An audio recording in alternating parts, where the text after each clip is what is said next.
It's 8 seconds or so, some behind, so anytime now.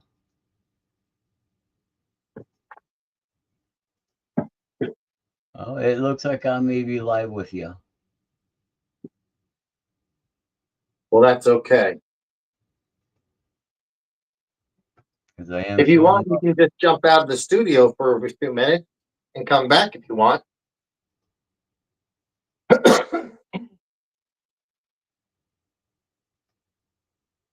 Or you can hang. Okay. No, that's fine. Why don't you hang out? Because I haven't got a YouTube connection right now. You can see what's going on in chat. And you could look at YouTube and just make sure. Oh, darn, I never even turned on my Wi-Fi. I gotta put on my hotspot on the phone. Let me see if that's gonna work. Okay, that shows notification that you went live, so that's popped up. How's everybody doing? We should be live, I believe. Yeah, it looks like it's going live there. Cool. Cool. I'm gonna see if I can plug in a microphone. Corey Milkovich is in there. Looks like JWRC. Now, a couple of those JVRCs were me. That was on the tests, I think, right? Yeah, well, that's when I was doing the chat stuff, trying to figure out. That's cool. Exactly was what they're. Hey, Nitro Addiction. Good to see Nitro Addiction. Very good. You're a lot smoother than I am on this thing. I wonder. I dropped it down to 720p whenever I logged in. Okay. It asked me automatically, maybe because I'm way out here. Yep, that's probably not a bad idea. So, trying to find out if I have audio. You hear me all right with the audio right now? Yep, you're solid. I'm going to go ahead and tap this. I don't think it's coming through here. Hold on. Yeah, it's coming through. I just unmuted and muted on your channel and it was playing. No, I'm just saying, I don't know if it's going through this or the microphone on my phone. Trying to get it to work through here. So do you hear it tap?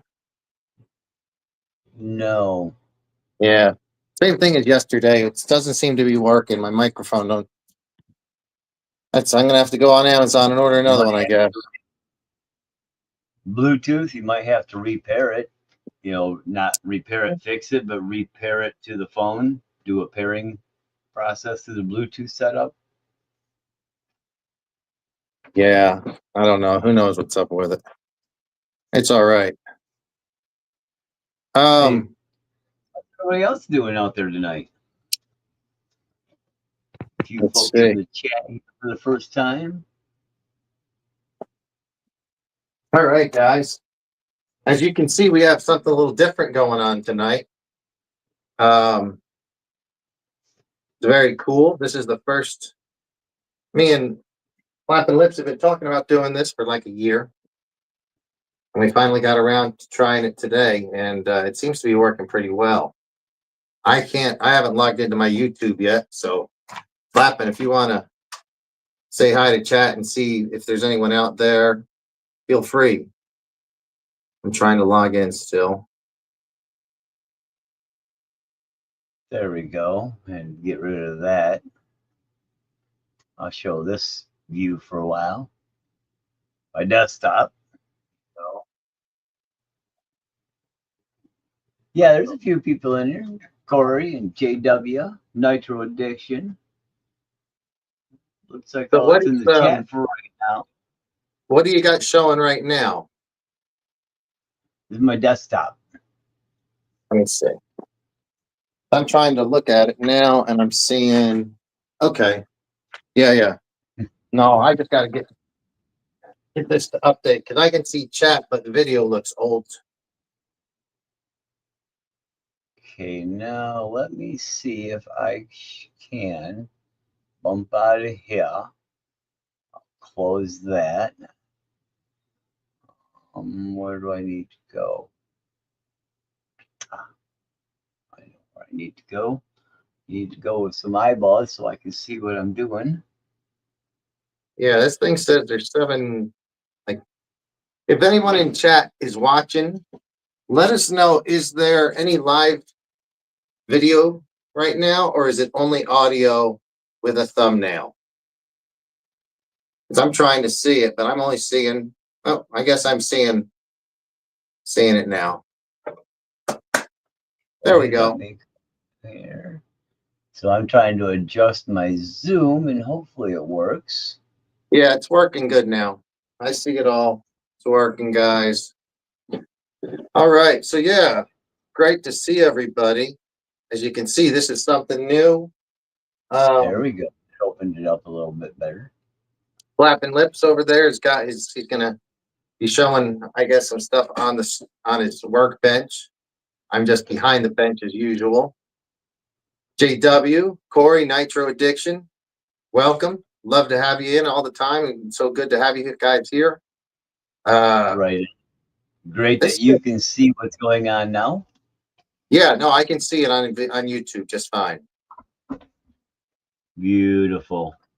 Yeah, I'm looking at you. I'm following along on YouTube and reading the chat right now, and I can see your screen. I can see my screen. So if you want to just watch the this works out well. Back end of it, the like the production side, and I can watch the from this side. All right. I can bounce over and check my chat once in a while. There ain't nobody in there yet, so just little me.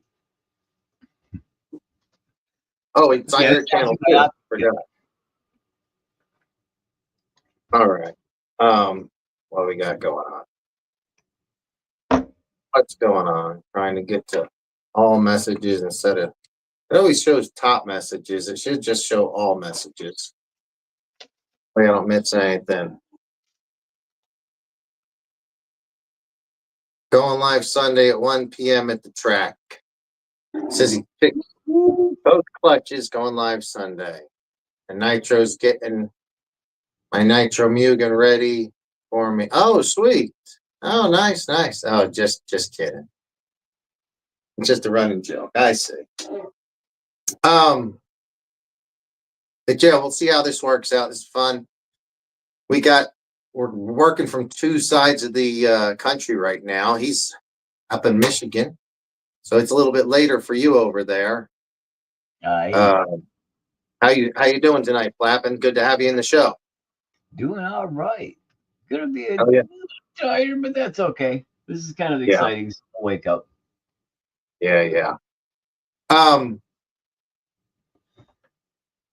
This, I guess, what have you? I guess actually, first off, let's just say what we're doing.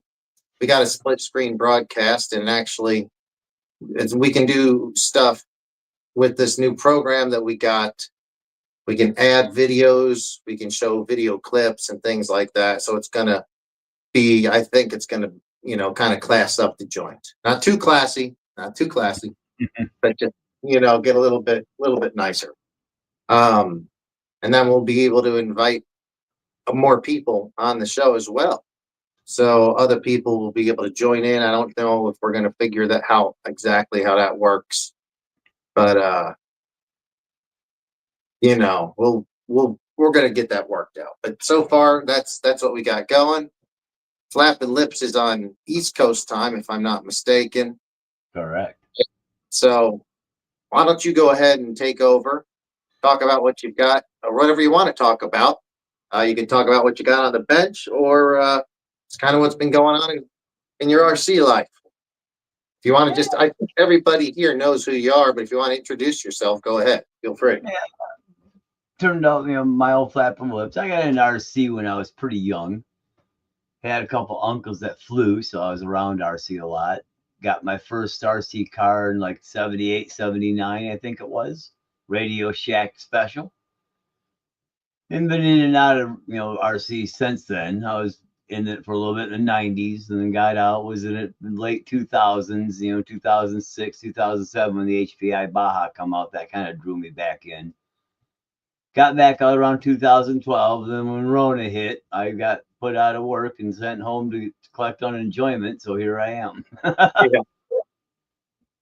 Well, that's Like a one lot of thing. people lately, it seems. I see a lot of people got back in under Rona because they sent home and got unemployment.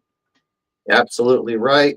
Uh, I work at a hobby shop, and I'll tell you, the sales during Oh, that probably through time were so good compared. I mean, through the the roof. hobby's hurting now. We're not. We can get into this on a different show, but because of a lot of things going on, people were sitting at home. Maybe they had a little extra money. Yep. But RC cars were flying off the shelves then. A lot of people were getting back into it. Also, there was not a lot of inside stuff to do. So that's one good thing is people did take these outside and got back into RC, which is good for sure. Yeah, yeah. That's what it was to me and probably about three other people in the area that I know. Yeah. They were sitting home flush with cash, nothing to do, or not doing the stuff they should have been doing, like me. And I should have been remodeling my house and doing stuff I should have been doing back then. But oh well. Hey, you gotta have fun and do whatever you want to do at the time. You just gotta enjoy it somewhat, right? Right, right. Oh boy. So go ahead. I'm gonna clean off my bench here. If you Beautiful. want to flip it to just a single screen where you'll have more room to you can just show your table for a minute, Yep. Let me and see. you could take up the whole screen while I'm getting set up, and that There we way go. you go ahead and That's take it. solo mine. Cool, cool. Let me go ahead and zoom it back in now a smidge. That's the Yeah, wrong one. Let me come over here. Got to close a few things out and I'm trying to check. JB, do you have a big rock? 6S, just bought one a few weeks ago, and a Typhon. I don't have a big rock, and that's probably the only. I haven't owned Italian either. They're about the same as a Creighton. Um, I think I would really like the big rock, but I've actually never driven one. Probably the only one I've never driven or bashed. In my understanding, the big rock is kind of sized like an extra large Creighton, I think. So it's kind of like a Creighton, but with a longer chassis. I think the longer chassis of the Fire Team. Could be wrong. I think I would like it like I'd like my Fire Team because it's a little bigger and it's fun to bust big airs with it, but I don't backflip it. It's a little bit too long for that kind of stuff. The Typhon, those things are awesome. I love Typhons because you can. They're not the best at track. If you have a real race buggy, they're going to be better. But they're capable of the track. But where they shine is top speed stuff. If you want to go on road and make it 100-mile-an-hour rig, you certainly can. If you want to jump them because they don't have long A arms on them, their suspension arms are short. The tires are fairly small compared to a monster truck or a truggy, so they don't rip. They hardly rip the suspension apart upon hard landing. They're really durable. So if you're ever entering a big jump contest, Typhon's probably the way to go. Um, but I don't. I definitely don't have. I love the Typhon. I just don't have any personal experience with the Big Rock. I think I would like it, but I can't speak personally on it. How do you like it? Have you been able to use it yet?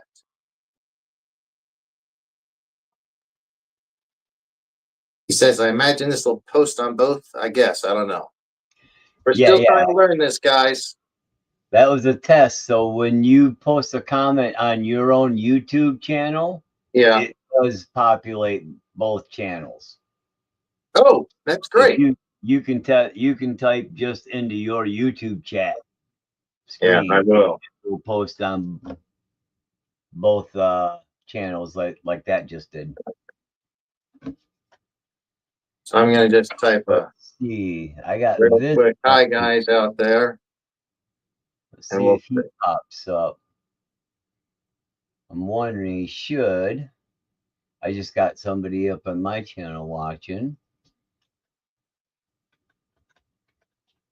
So I typed. I shows up in my chat, but what you typed might be going through the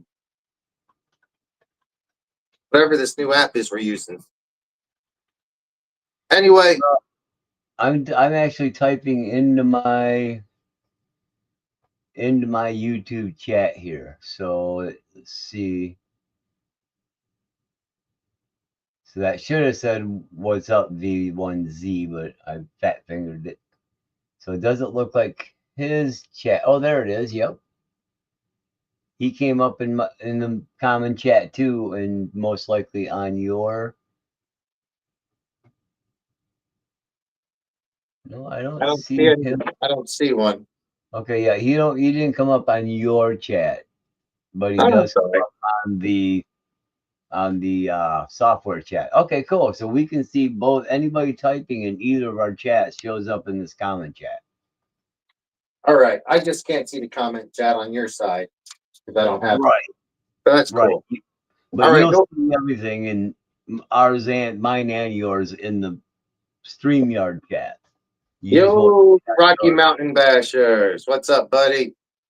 Hey, Thank you for joining us. This is a really fun night. We got a split screen version. We got my buddy, these old flapping lips, all the way across the country in freezing Michigan. And he's about to go ahead and take the full screen again and show us what you've got on, kind of got what you got set up while I go ahead and clean off my mess that I got going here. Right on. So everybody knows what we got is the Vanquish Optic kit that I've been building. I've got live streams of it. I started to do some video and try to edit, but I need the different software to do better editing and everything. So I just went back to live streaming it. So if you want to check out the kit build, it's on my channel on the live streams. So I pulled this thing out and I've been building this for the last few weeks, month or so, give or take a little bit, since the parts been rolling in and got the kit and everything. Been doing a bunch of details, so and I'm at a point where I'm ready to attach the cage, but I got to do a little modifications before I actually can. So I'm doing 4-wheel steer, and the gas fuel cell interferes, and this cross brace interferes, so I got to take the cross brace out, move it, and then trim the fuel cell a little bit to get it to fit down before I can put it on all the way. Otherwise, it's hitting on the back servo and not getting full travel. So that's what I was gonna do and continue on with my build, because I got the last little parts, a couple of which I'm going to start out with. Is these are YRUCEC. They've changed their name. Now it's called Overreach Designs, but they make link connectors for the front steering links on the hydro rams on these. I don't know if many of you guys are crawler guys or not. I know you guys do a lot of bashing, but these got a hydro ram slide connector. Oh, it's fake. It slides through, and there's little links that go between these.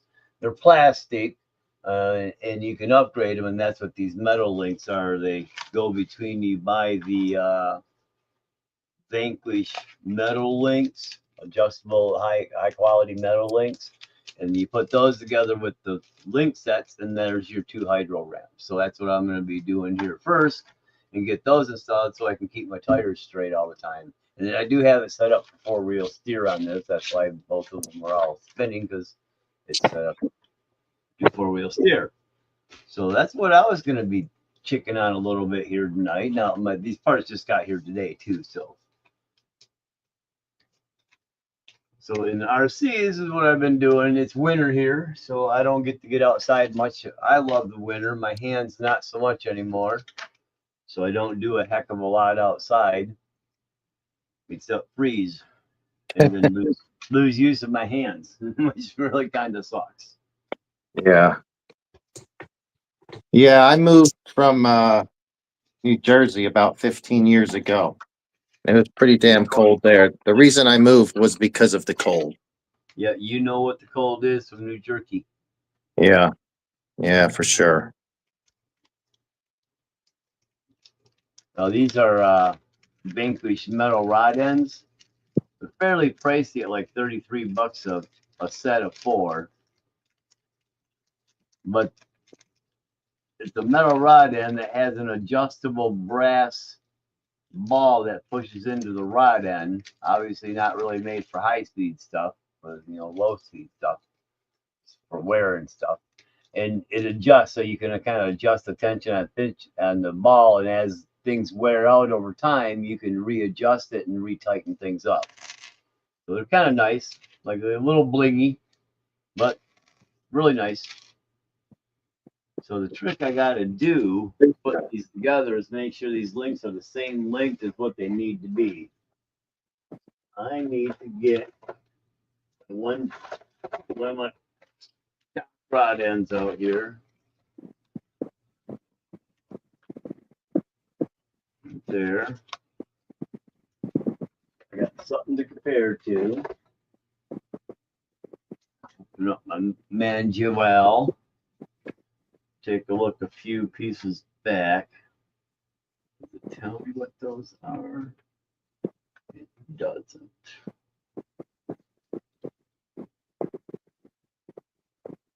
3x12 going into that. Doesn't tell me what they are. Hey, off me guy. What's up, buddy? Howdy, howdy. Edsel Okan. How you doing? Hey, Edsel, how's it going, man? Me and Edsel were just ripping around on Creighton's and Technos a couple days ago, having a good time. Right on. Now, Vizno asked if anybody's had a Kyosho. Said they're fragile. I haven't had a Kyosho buggy. No Kyoshos in my history. I guess they can be fragile. I can't say I have a lot of history with Kyoshos. I do more like race Kyosho. orientated, aren't they? Huh? For the most part, more race orientated. I know Kyosho's been Yeah. around. Well, they have a lot of race stuff and they have a lot of just kind of fun stuff. Okay. Their race stuff is actually good quality stuff. As far as their fun stuff, I'm not really sure. I don't really play with that stuff too much. I used to race their minis some. Yeah, I know they got the phasers, which are real popular. Yes, the phasers are about. For anyone who doesn't know, they're usually around a $250 car. On-road cars, they have a really bunch of nice designs. Yeah, really detailed bodies. Yes, so we sell them. We sell quite a few of them for people that they don't need to go fast. They're about 20 mile an hour, but they look good. And I tell people you don't want to do them much faster because it's got to roll it and break the mirrors off of it and stuff like that. Right. So those are cool. But as far as their 8-scale buggies, they seem pretty durable. I've never had a 10-scale other than this old Optima Mid behind me, which I've never assembled. Yeah, I don't know. Edsel likes your Vanquish build. It's a super nice Vanquish build. Thank you. Edsel, if you're in the area, feel free to stop by the garage. We're doing a split cast. I have a camera here. Diesel Flappin' Lips has a camera at his place. And right now, he's making the, he's got the screen and got more stuff going on than I do. I'm trying to find something to put on the shelf, but I don't have nothing too interesting to look at. So how long is that this build? What was your idea behind this? Like, why did you decide to get this? Were they something you just wanted to do? You found a great release. Okay. I had most of my stuff built. I still got my Mako Pro Moto I could throw upgrades on, but I wanted to leave that mostly stock. So I was looking for something to build. I do a lot more building probably than I do running, just because through the winter especially, I don't get to get outside much. So it was most of a build, and with the optic kit, they did something different as what most companies do. There's 6 different liveries that you can get and 6 different panel colors that you can get with the optic kit, where the original optic RTR came out with 2, blue and the Yokohama, which I think was gray. So with the kit, they came out with 6 different libraries and a special one that had carbon fiber panels as kind of a special variant inside these kits. The thing is, you didn't know which variant you were getting. You bought the kit, and they didn't know which one they were sending. It was set up at a random setup, so they would get them in, and you'd buy a kit so you could get any one of the 6 libraries or the library that had the carbon fiber panels, which turned out to be the actual Vanquish library, which they have carbon fiber stickers on gray panels in their library. But if you got the carbon fiber panels, then you got the sticker set. You just didn't use the carbon fiber sticker part. You could peel the rest of the library off and use it on your carbon fiber panels as a special thing for your carbon fiber panels. So that being said, it was just I got the Battleborn library. They sell Battleborn wheels, though I don't have any, at least yet. So I was going kind of matching to that. And then my future thought is I'm going to want to change library at some time. I've already got an idea of what I want to do. I pretty much know what I want to do when I decide to do that. So I'm kind of gearing a little bit into that range too. So when I do change up my libraries, the things kind of go with it already. Yeah. Oh. So now I'm getting ready to build these links here. And then when you want to jump in and go back on cam, all you got to do is hit that double feed and you'll pop right back in. All right. Let me see if I can find something interesting. Let's see. Where is that? It's over here.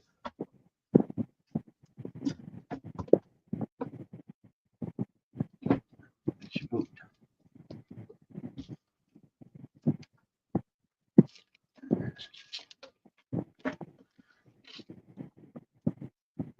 So yeah, this has been kind of interesting. Nice to have a little bit of a chat going on. You know, when you're doing a live cast, don't have a lot going on in chat. You know, there's only so much you can say while you're doing stuff. Definitely.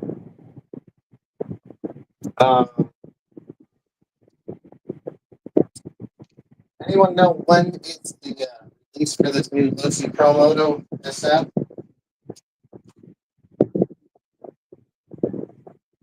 It's a little noisy. What did you say? Oh, that's one thing. I had to put a fan on to make sure my phone's not going to overheat. Has it blown out the audio? Not bad. It just sounded like you're ruffling on your shirt a little bit when you're walking, maybe. Okay.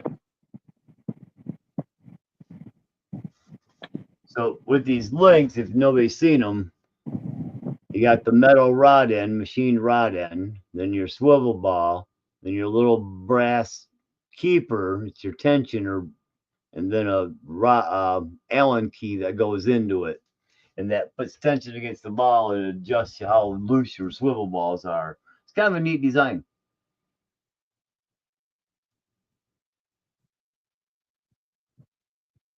What else is kind of neat is that Edsel has the same rims on his Vanquish, actually. The tanks? I guess. He just says it in chat. I'm just reading chat. Right, yep. 1.9s or 2.2, Edsel? These are the 2.2s. Oh, the big boys. With 1.9 J concept holds stretched on them, and I got Proline memory foams in them for now. What was the reasoning behind the bigger rim, smaller tire setup? More profile look. It, gives you that kind of little bit more scale appearance. Sometimes the 2.2 tires can get pretty big. There's a couple companies out there now actually making 2.1 rims, which are a 2.2, but they're just a little bit smaller at the beads, so the 1.9 stretch a little bit better on and set a little bit smoother. Okay. There's a lot of people that do that in comps too. You get a lot of your cut and shut tires, people comping in the crawl world, and they're using 2.2 rims and 1.9 tires with a lot of different types of foam, 3D printed to custom crawlers or crawler innovations. I'm sorry, and a few other styles. So what I got to do. Apple's got the 1.9s.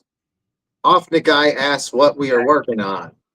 So it's not me. It's not me. It's these old flapping lips. We got a simulcast. He's working on a new rig he's building over there. Yeah, and this is the Vanquish Products H10 Optic Kit. There we go. Just do it. See. Now, I'm going to go one more step. I better grab a little bit right block. Because I don't want these screws backing up. Not if I don't have to.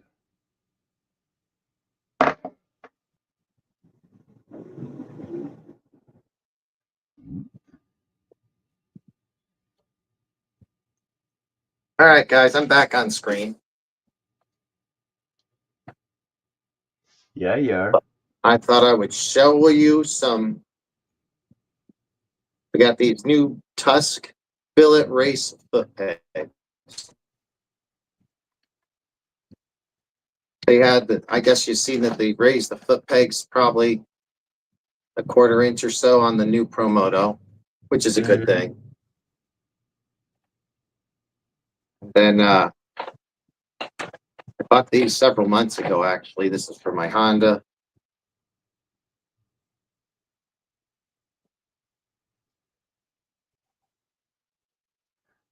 They're pretty trick. I will, when I get the ones pulled off the Honda, we'll do a size comparo. These things are huge, extra grippy, so I hopefully don't slide off. And if I do slide off, they got really sharp pegs on top, surely to rip my shin. What the heck? So, thank you. That's a great question. Nitro Addiction asks, can we share Flappin' Lips' channel link so he can sub? How? I'm not sure if there's a way to do that in here, but I can do it this way. You can do it in YouTube, right? Yep. Anybody that's a moderator can do it in YouTube, I think. That should be popping up there. There it is.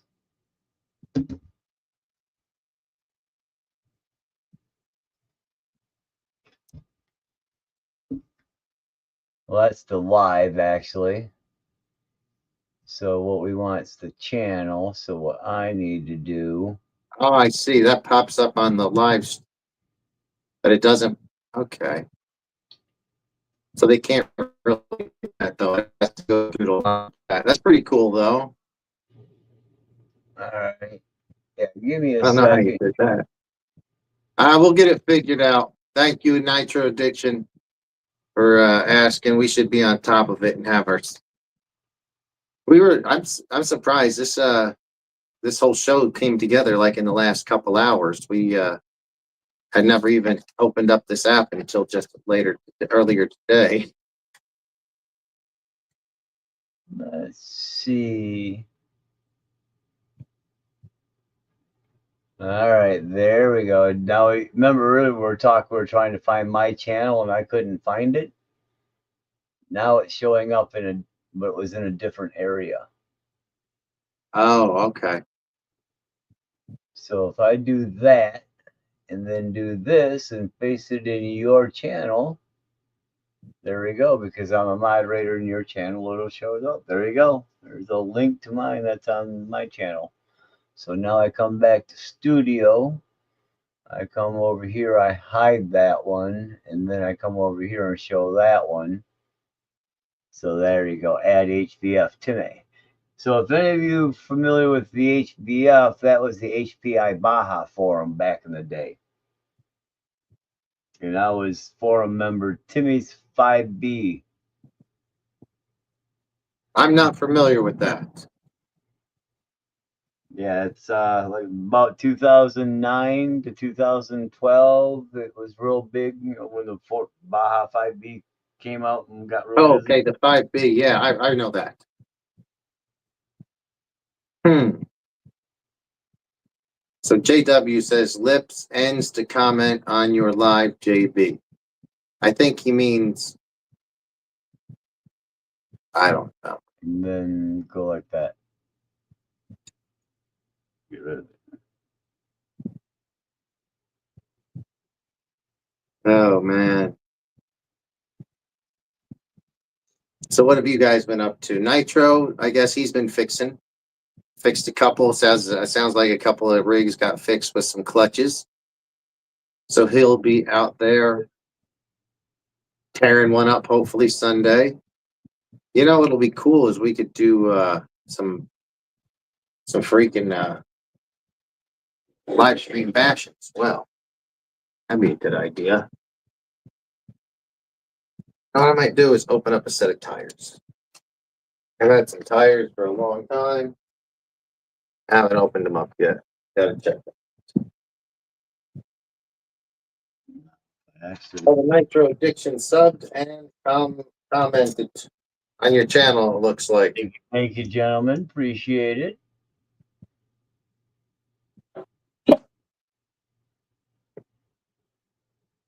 I got some videos. If you look way back in my stuff, you'll actually find an old video from about 2008 or 9 that I uploaded of my Bajas out here at Sand Lake Dunes. But YouTube, the bastards, muted it Oh. because I made a video with all my video stuff, and I did it to High Speed Dirt from Megadeth.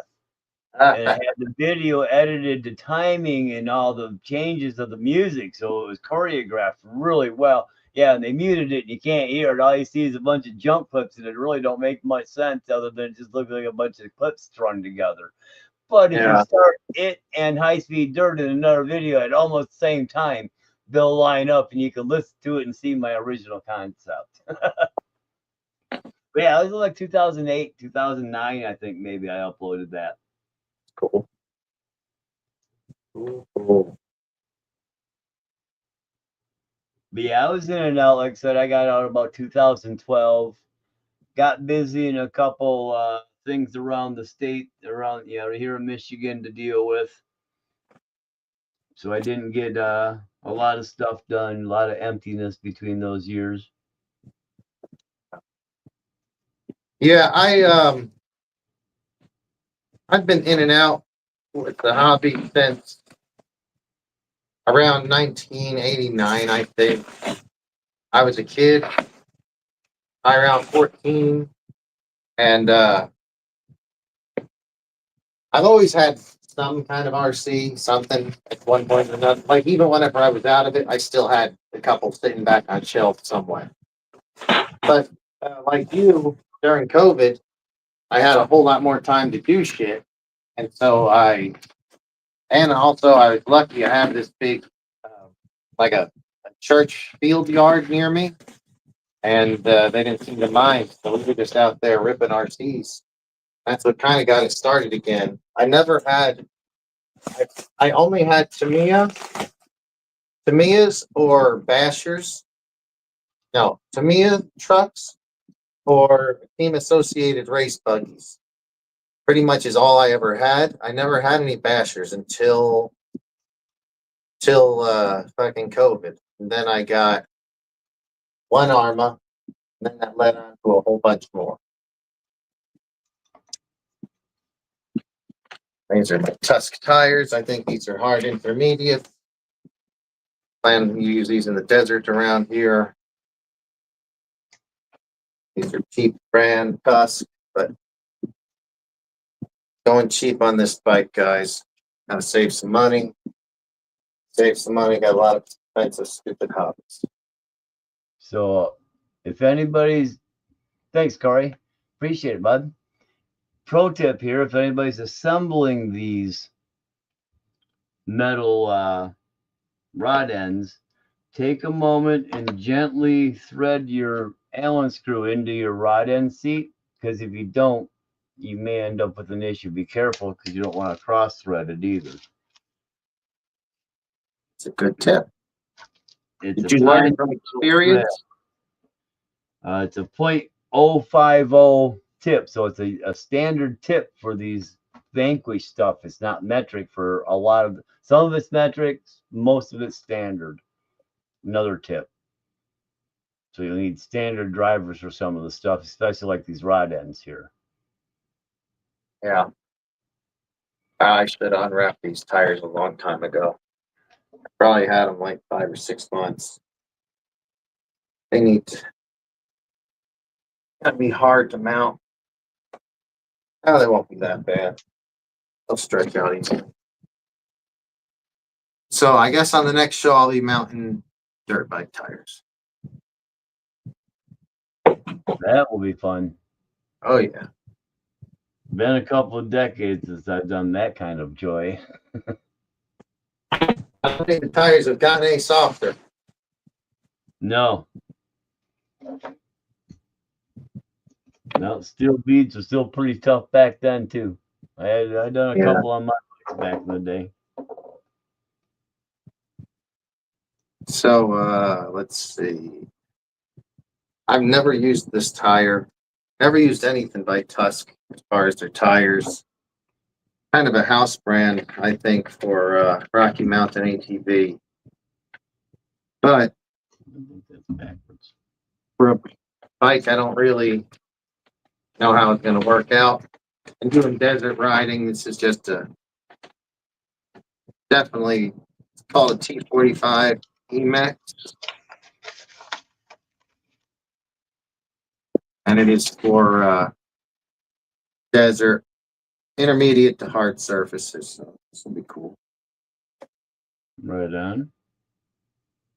I'm going to try to get this damn Honda behind me built and done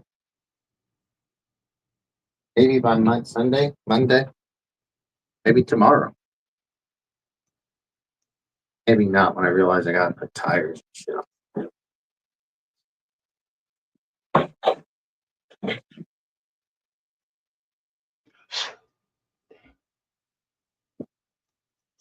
Have you seen or heard from Khabib? No. Khabib? Yeah, okay. No, not in a while. Yeah. Damn it. He's doing all right. Okay, just had one of these damn things strip out on me, and I was just saying. Son of a bitch. You were just saying it.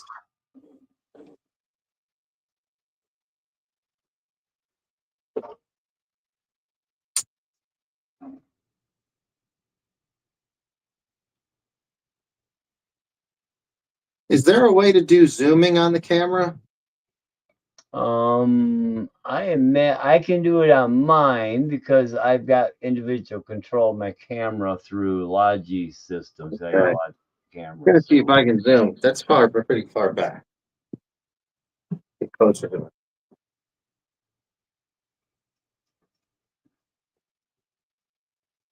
Let's see, maybe I can get lucky and save this damn thing, but I'm kind of doubting it. We'll see.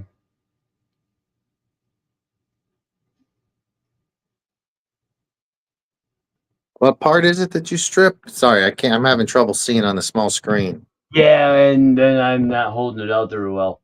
There's a small Allen screw that you set into the side of the rod end that pushes and pinches the brass insert. I know exactly. Okay. Yeah, I know what you're talking about. So basically, I'm kind of stripping out possibly the spot on the rod end here, which kind of sucks. Well, on this one, I may have to get a hold of them and see if they'll send me a replacement on that one. Because that's both of these Allen screws started threading in, then tightened right up. You know, not like they're cross-threaded. They got in there a little ways and then started kind of like their little, crud back in the hole yet. Well, you know what? They may be watching. If they've been watching, they'll know what happened. They've seen it. Yeah, yeah. Hopefully, Plus, I they've been. got it up there far enough because you do have to make sure you're going in at the right angle. Yeah. That is given. You know. Yeah, I'm trying to adjust my camera, but I can't. It doesn't look like I'm having much luck with the camera adjust. Well, maybe.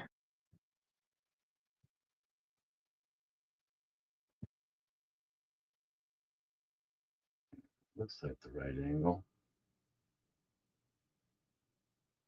Yeah, they go in a little bit and then they just kind of tighten up.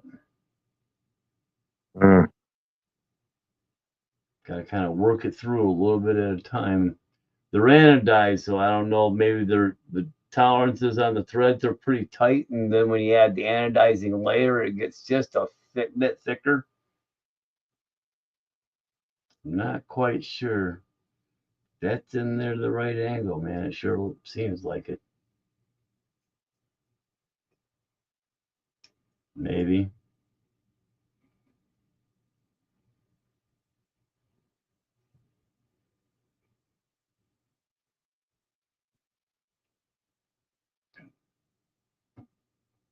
Dang. Okay.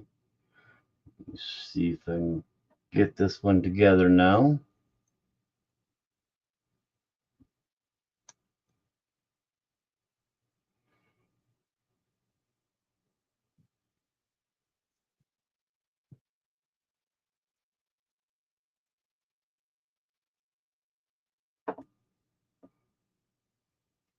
So, if there's anyone local in the Southern California area tomorrow, we are having a meetup at El Nido Park.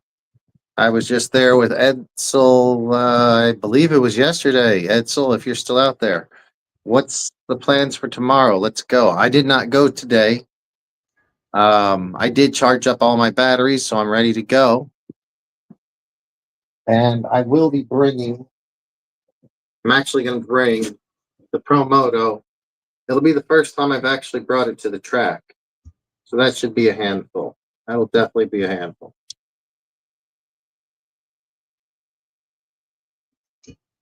I don't know if I'm digging on this or not.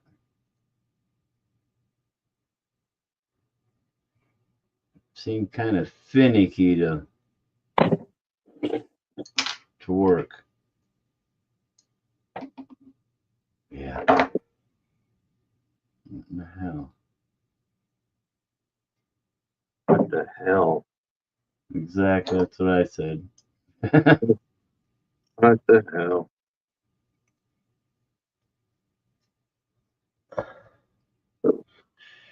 Yeah, I hear you, Nigel. Luckily, I ain't got to get up that damn early. Thanks for hanging out.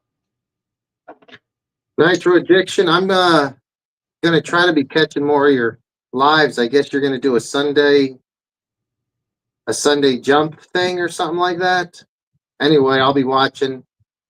Thanks for joining in. Always appreciate you guys. If you have not already subscribed, subscribe to the Nitro Addiction. He has usually about 3 lives a week, and he does repairs. So he's in the house doing repairs, and he's also outdoors bashing and breaking stuff. So make sure you subscribe to him. He's a good guy over there. And thanks for tuning in with us again tonight, Nitro Addiction. Let me try this little screwdriver. So I can get that in there and kind of turn it. I think that's supposed to be how it goes in.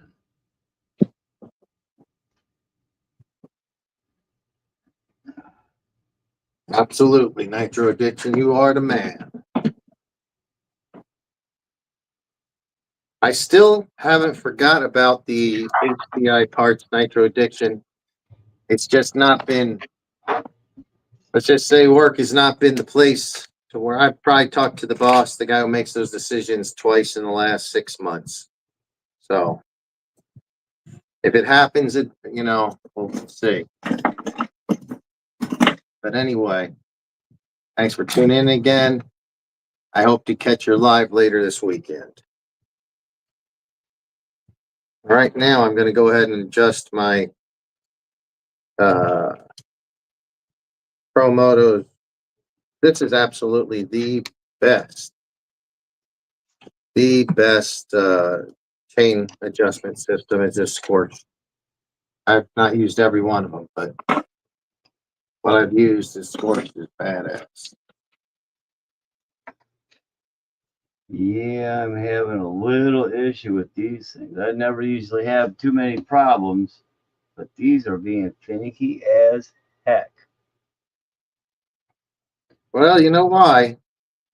Because we're doing a live stream. That's how it goes. Right. That's how it goes. Put a camera on it and everything goes wrong that way. Hello there, Mr. Joe Girding. How are you, sir? Howdy, Joe. We've have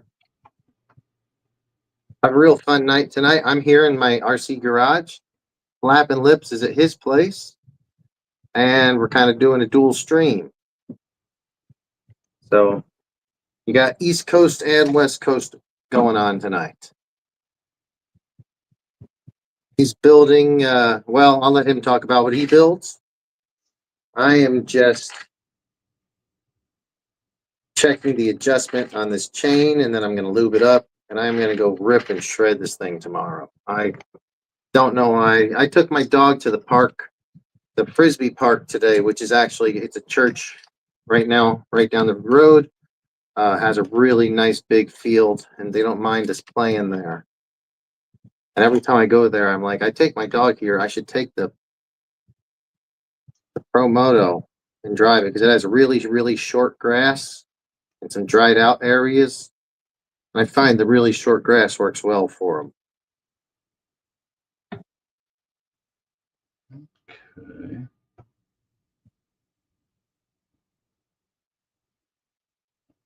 So, is anybody down there in San Diego with Pirate Mike right now?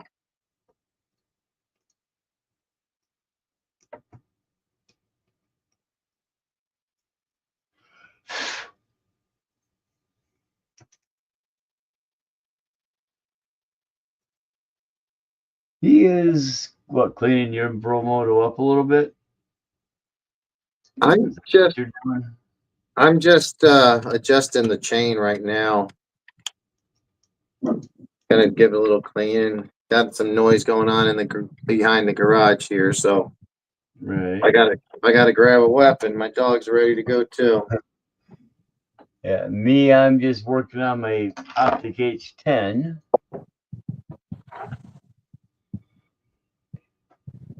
Yeah, I know JB went over the new Promoto PM last night, or SM, Promoto yeah, SM. Joe. Thank you for the question. We did go over it last night. It would have been a good one to have you on. You were helpful in the chat, but that'd have been a great one for you to be helping out on because you had a lot of info on them too. Why don't you give them some of your thoughts on it, and I'll fill in because you didn't really get to talk about it, but you know as much about it as I do. Neither Right. of us have seen one other than in the videos, but we've both driven the first version plenty. So yeah, tell Joe what's your thoughts on the new one. Well, they made some nice changes for the overall platform. The new lean bars. It's not so much, I think, that the lean bars themselves are new, but they got new, longer bolts that adjust the lean bar so it can kick it up higher, so you Yeah, can get more lean out of it. And then for the on-road version, they got the rubber tires with a bearing, so it rolls quieter and smoother on the concrete or whatever hard surface you're on, which is, I like that idea. A little smaller wheel, it looks like, too. yeah, Smaller chain guards, so it's rubbing less on those heavy leans. That will work both dirt and on road. I agree. The rear tire is much more round as opposed to kind of oblong, so oval, so it doesn't kind of flop over so much. A little smoother lean transition getting in and out of corners. And it looks like it stood up a little smoother, coming out of them. So Yeah, that was nice.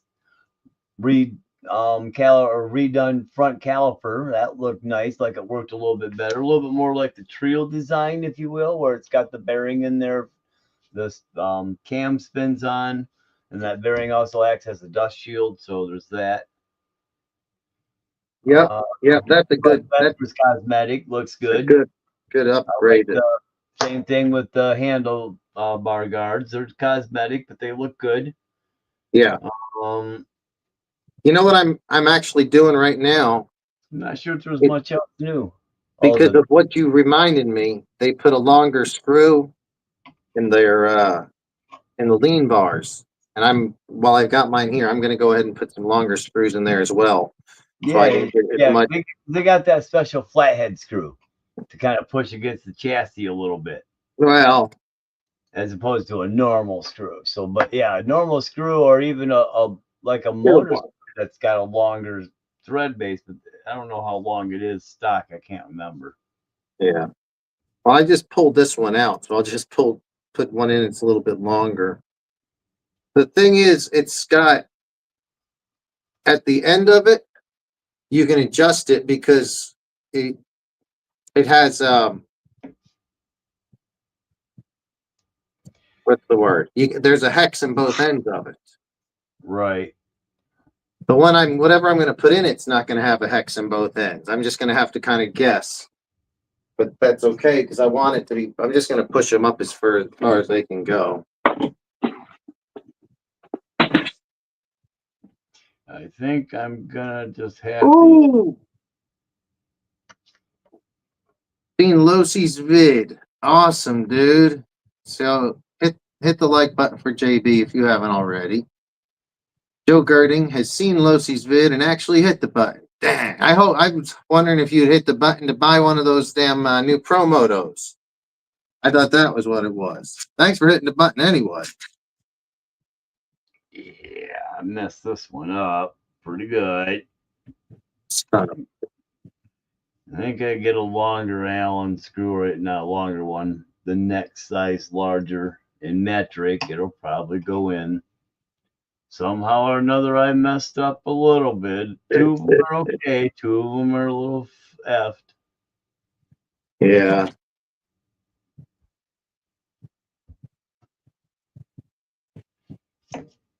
Well, that sucks. If actually I could just use the stock screw still and adjust them out pretty far.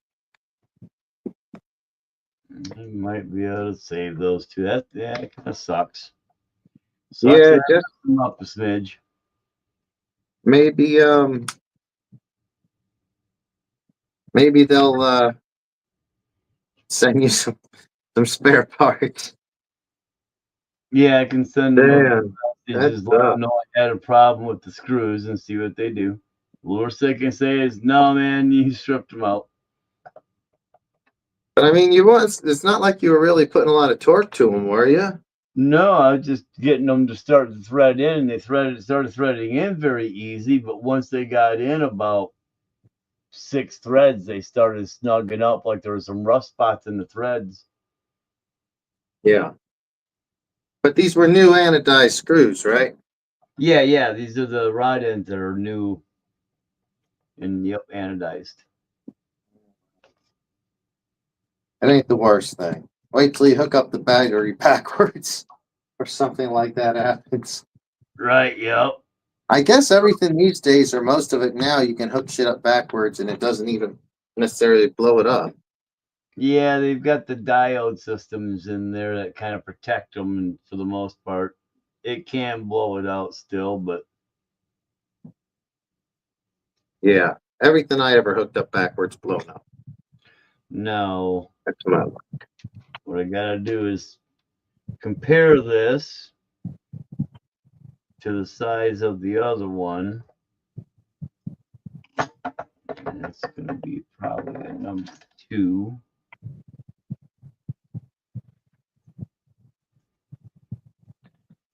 Joe's not gonna buy one. He says they're cool, like a boat. They're cool, but and I can understand that.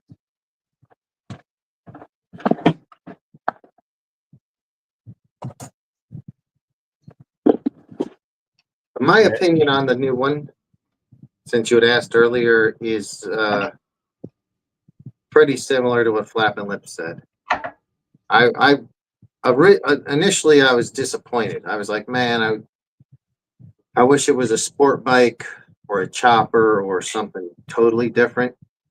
But then I was like, I don't know if there's enough money like flowing through the hobby industry right now to do another redesign on something. Maybe they should just refresh it. And they did. And what they did change does seem to be usable things like the brake issue, um, smaller rollers, higher foot pegs, all things that need to be done. Less grinding on the chain guide, something that needed to be done. Um, I kind of think they could have just redesigned the swing arm, truthfully, to give it more of a more angle. Like some of these new bikes have a angle on their swing arm. Uh, and I'm glad they did something with it for sure.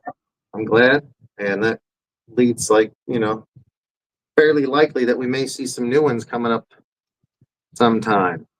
Would have been nice if they, like I was saying last night, they took just a little time and actually redid the front forks and the rear shock just to lower it a little bit, give it a little bit more of that street look. I Well, think that would have sold it a lot better, not necessarily in terms of sales. I think that would have been more sales. But for those people who are looking for that supermoto, not just the smaller tires, but the yeah, slightly drop down, tighter stance, a little firmer setup for that on road for speed corners as opposed to loamy dirt. I think that could one of the things I'm seeing for the comments, is like almost made it. oh boy. It's Well, close, but it would have been nice if it was this other thing. yeah. Which I I guess I mean, kind of get. you're never going to get everything you want out of these things, probably. No, right. But That's yeah, I agree. But I mean, I'm still, every time I drive it, I'm more impressed with it than the yes, last. The yeah. thing stays together really well. It's been abused and it stays together real well. Um,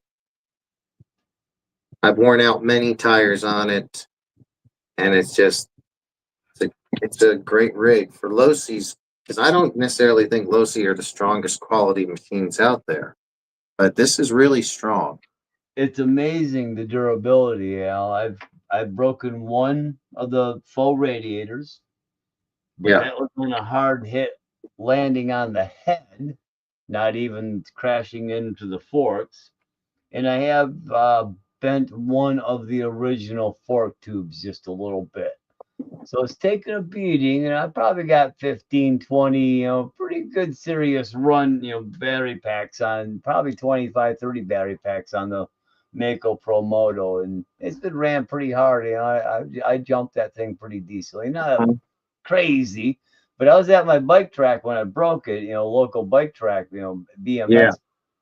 So, and they had like 5 foot tall jumps and 6 foot tall berms and stuff. So it was a, pretty good sized track as far as the berms and jumps. So, you were getting some air on it without even trying. You were 7 foot in the air coming off the 5 foot tabletop, whether you wanted to be or not. Yeah. Hey, Wolf Tracks, what's up, buddy? Wolf Tracks RC just joined the chat. Right Thanks for on. How coming you back doing? another night. Another night, 2 nights in a row. Uh, we got San Diego Supercross tomorrow, but I am not going to be going. Then the next week, Anaheim. So if you want to go, Wolf Tracks, let me know. If you want to come up here tomorrow, Wolf Tracks, I don't know if you got the day off. We could do some Pro Moto ripping tomorrow. I think I'm going to bring the Pro Moto out to El Nido track along with Creighton 4S and the Techno 4S as well.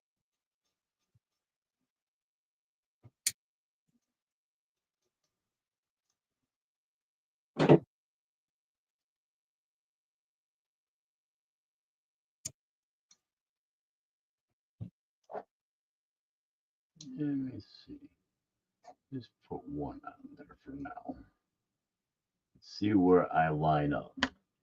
So when you're building these, you got little spacers with them. It looks like you get one for each side to make them line up the right way. However, I'm going to try it without one on one side because I want to tip this thing a little bit, I think. Is that going to be right? That's not right. How about if I do it that way? Is that right? Nope, not right at all. Okay.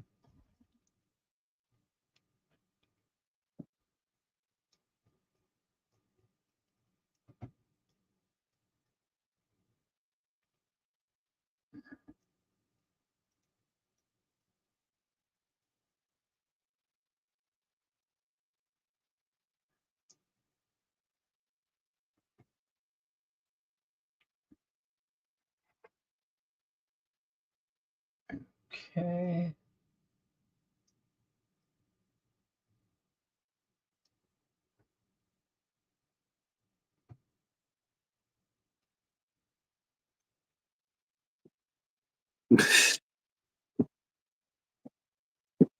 I wonder we should do stunts.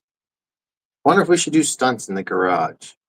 I have a ramp right over here, a little wooden ramp that's totally adjustable. And I could run it right up the toolbox, the big toolbox to the side,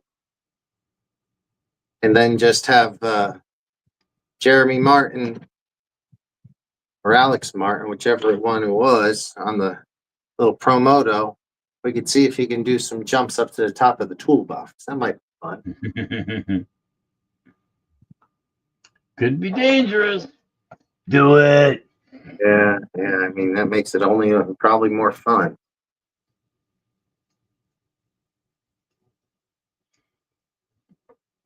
Have you ever used any of the shorty batteries in your?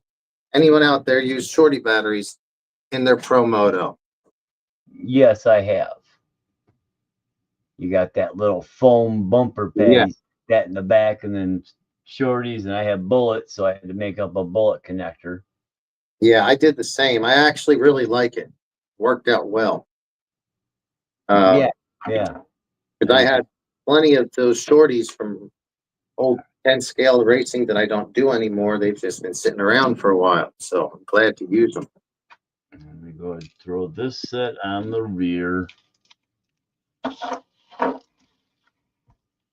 for now and see.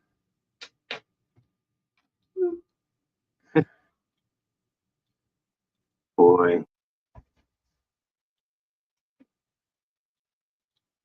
Then bounce off the. If I have a ramp, then bounce off the door. Let's see about doing something silly. Where is that?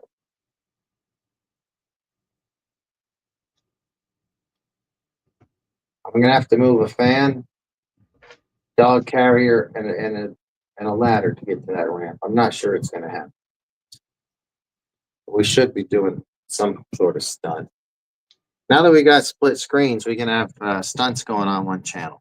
Right, I can't even use these darn balls. Darn it! I gotta use those little Man, ones inside. Okay. for real, you can't. Well, they're the one. It's because they're wider, and you got unshouldered balls here for the hydro ram piece because it's kind of thinner, so you got to use those in there. Oh. For the hydro ram side. Ah, boy. So no biggie. Just had to grab the other swivel ball and slip her in. Remember that when I'm building the next set.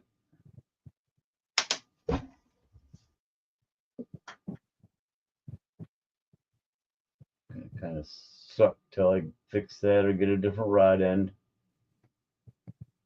But the ball will still be captured. Hey, if my friend Emerson is out there watching, either live or in the future, you said you were going to come by the shop, I think Wednesday, and you never came by, and because you had some broken differentials. Well, dude, I brought like a whole bunch of either broken or diff, and then rebuilt.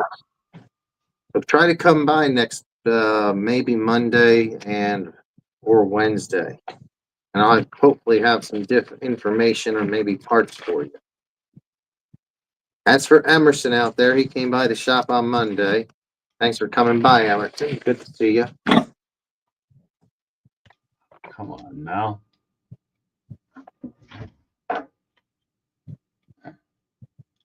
Getting this darn thing lined up to get in there is a pain.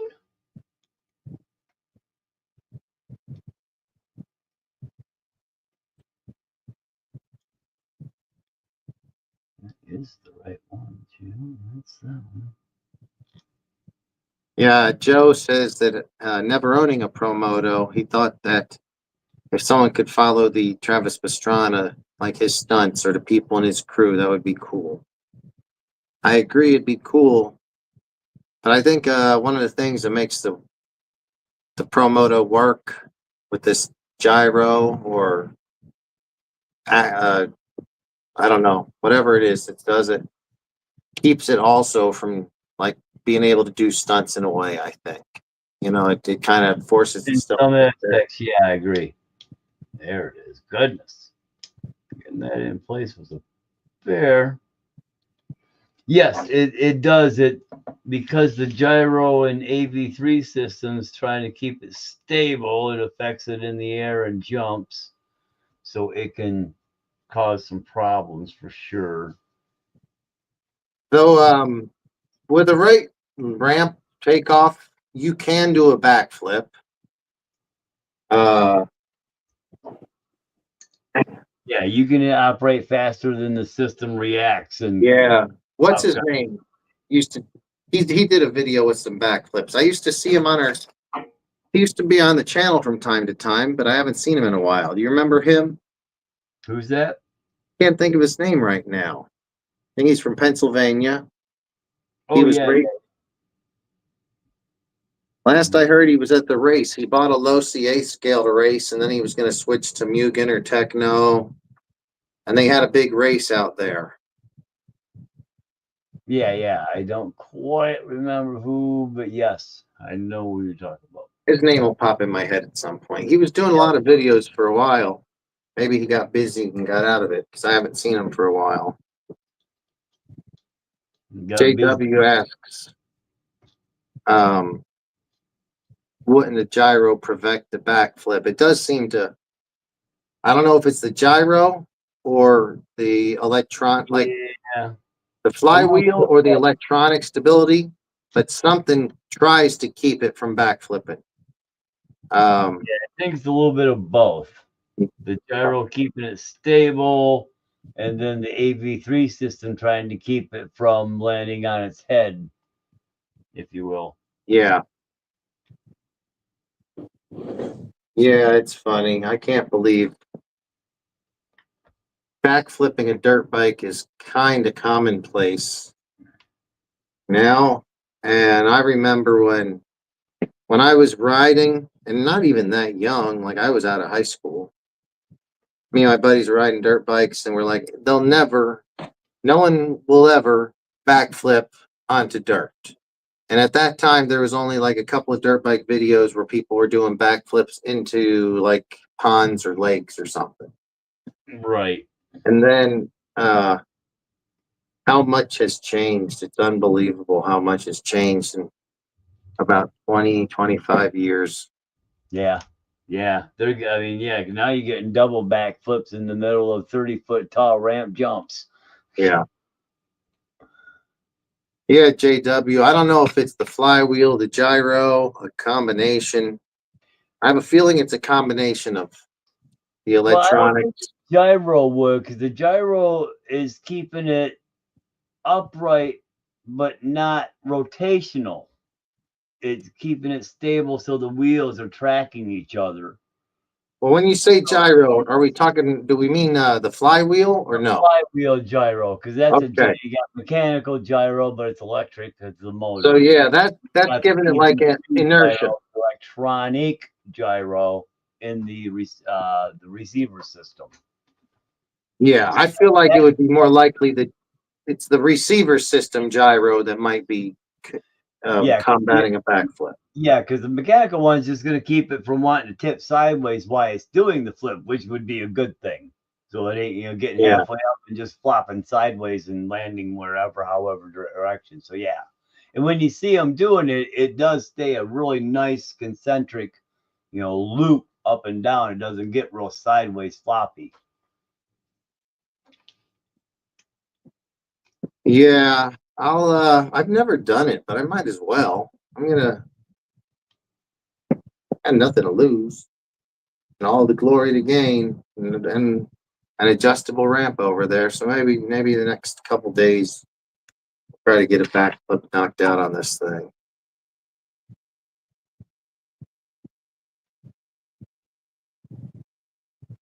It seems kind of haphazard when they happen. Yeah. Just a little out of the blue. Can't believe I've never bent a fork on this yet. My poor buddy Art has bent like 3 or 4 sets. Damn. Maybe not both sides each time, but 3 or 4 times he's bent forks. Right. Yeah. I've only been, like I say, just the one I noticed. Like, oh, yeah, okay, we're going to take care of that. I went with the GPMs are 70, 75, so they should be a little more firm.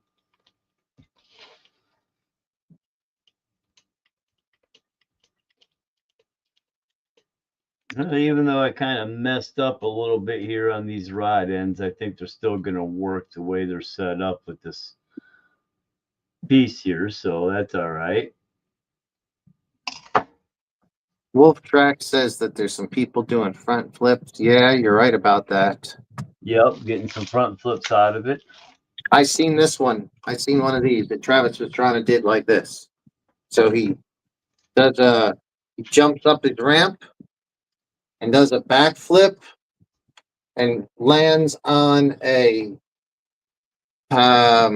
like a scissor lift. They have a scissor lift like 40 or 50, 30, 40, 50 feet up in the air. And they put a platform on it. So he does a backflip, lands on that platform, which is only about 10 feet, 20, 15 feet long. He lands on it in a wheelie, drives off the platform. Does a backflip on the way down to the ramp. I think I've seen I don't the X games or something like that. Now I'm getting confused because I feel like there was a front flip involved somewhere. I thought there was a front flip. Maybe it was 2 different stunts, I'm thinking. Right. So yeah, but yeah, Rams built. They're crazy. They're doing some crazy jumps. Figure I'll show awesome. This. Check it out. View. Here, let me shut this other light off. She's getting a little wash up, I think. See if that makes it better. Yeah, a little bit. So this is actually a plastic housing, and this, the ram slides through it, so it looks like it's a hydraulic steering ram. And then these are the links I just built. So, and then it actually steers underneath. For those wondering, there's your servo and steering. I hooked my link up. But that's how that system goes together. Yeah.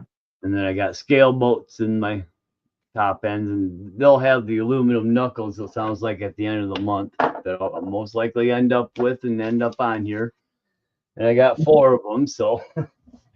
All right. Let's see, I need that. Need that. So Joe asks, is there a way to, or JW asks, is there a way to turn it off, the flywheel? See if that would prevent the backflip. Not off.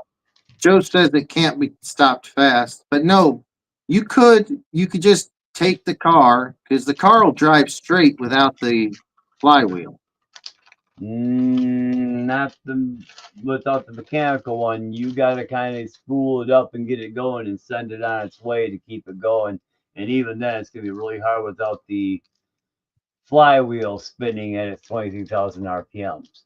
Now, what you can do is you can take a different radio system and run it without the AV3 system running this to the receiver.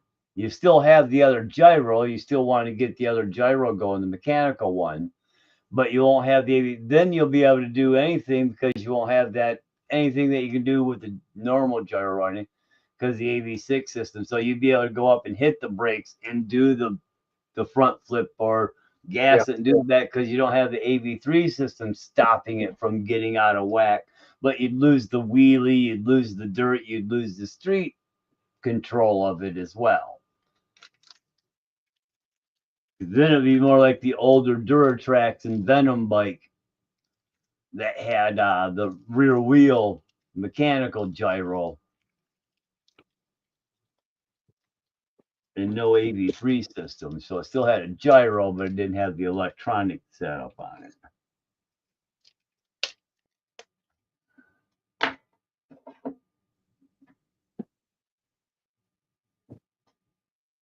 Well, I'm gonna do a time and temperature check in the JBRC garage. West Coast, we're currently at 9:36, and it's a blustery 59 degrees out here. Ooh, a little nippy out in Cali. Yeah, it's felt like it. It feels uncomfortable outside. It feels crappy. Um, it feels dry. It's very dry. That's one thing I didn't know until I got to California was how bad your skin can dry out. It's on the rest of the country. There's always rain more than once in a while, Right. and it just gets so dry in the winters here. We've had no rain for months. I mean, every winter I start noticing it. My skin gets really dry. Yeah, I That's could part imagine. of it. Good to run a humidifier in the house. Yeah, probably would be, but I wouldn't be that smart, I guess. Yeah, it can get pretty dry here in Michigan in the winter, depending on how cold it is, because freeze dried, literally.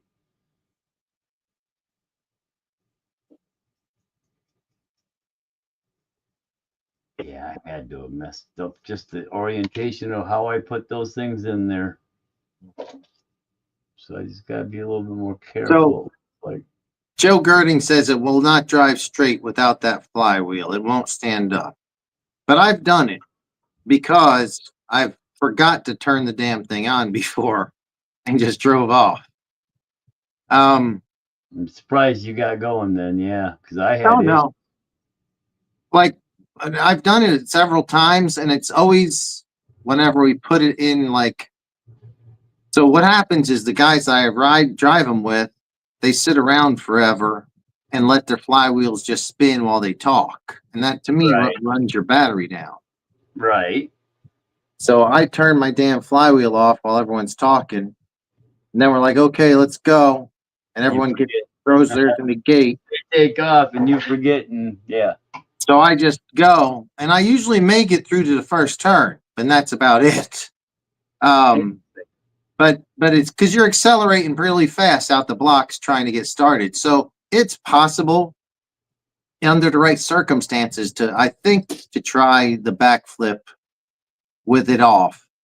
You would have to have like almost a really nice smooth run up and a shoot. But I would be interested in trying it, and then maybe we'll make it happen. Who knows? Right. Who knows? I still would really like to do the Creighton 4S ESC in the Promoto. Seeing how I have a brand new spare one sitting around. Yeah, JW, try it at your track. Hell yeah. Let's do it. I've seen other people put an Arrma 3S, 4S ESC with their stock motor and then BEC'd their gyro and then was running 3S on it. Yeah, well, that's kind of the Still thing. had all the control and everything else, just that you had a 3S option. Yep, and the from what I understand, the footprint's exactly the same. I just had to trim a couple of mount tabs off. Yeah, I believe that's right. So that would be pretty cool.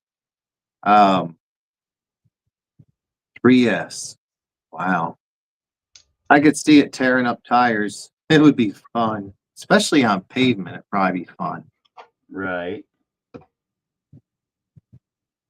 All right. Well, JW, I will definitely plan to be bringing Promoto out. Hopefully, we'll do a video or two from JW's local Las Vegas track.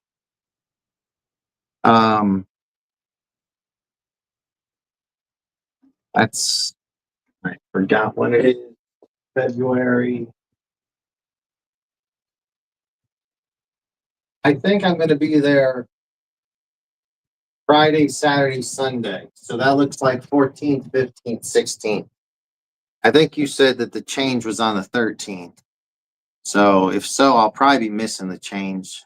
If that's on Thursday. I'll probably get there Friday, Saturday, Sunday.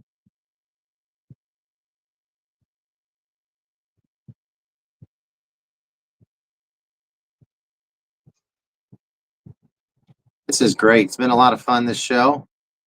I appreciate you, Flappin' Lips, for kind of getting light in the fire for me to do this. Yeah, it's been a riot. Yeah, it's Kind been of cool fun. to have, somebody you kind of see and talk to and kind of collab off, if you will. Yeah, exactly. And we should say I don't know, we're going to have to look more into this software, but we can probably put a third person on camera. Is that correct? We don't know for sure, but I think, okay. So we might be able to even get somebody else on screen at some point. Actually, I believe we can get more than 3 on screen. We can have 3 Three sends to cameras. three outputs that will go to different. So we could do your Oh, YouTube, my YouTube, or somebody else's YouTube, or a Facebook feed. yeah. We can send our destination to up to 3 places. So I think we can have more than 3 people online with us. Yeah. Okay, cool. Well, figure it out. Maybe we'll get a. See, I'm going to go to Traxxas channel. Hell yeah. So I'm just making sure I'm subscribed over at Wolf Tracks. He's got 218 videos, guys.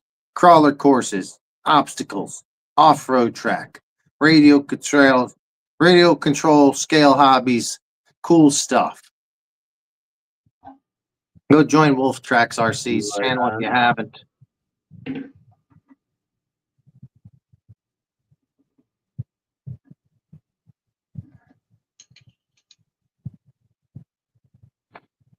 Well, what time is it? It's about 9:40. Yeah, about Oh boy, the one. 10:40 or no later than that. 20 to 1. Okay. 12:40. Well, if anyone's watching, who wants to go to the club? Does anybody want to go to the club? Loving it. Let's go. I'm also selling my Notorious 6S. It includes EXP upgrades, 350 cash. If you need your RC, ATV, or dirt bike repaired, contact me. Who wants to go to the club? Come on. Let's go to the club. Like Zeppelin's probably playing. And if you don't want to join then at least join the chat.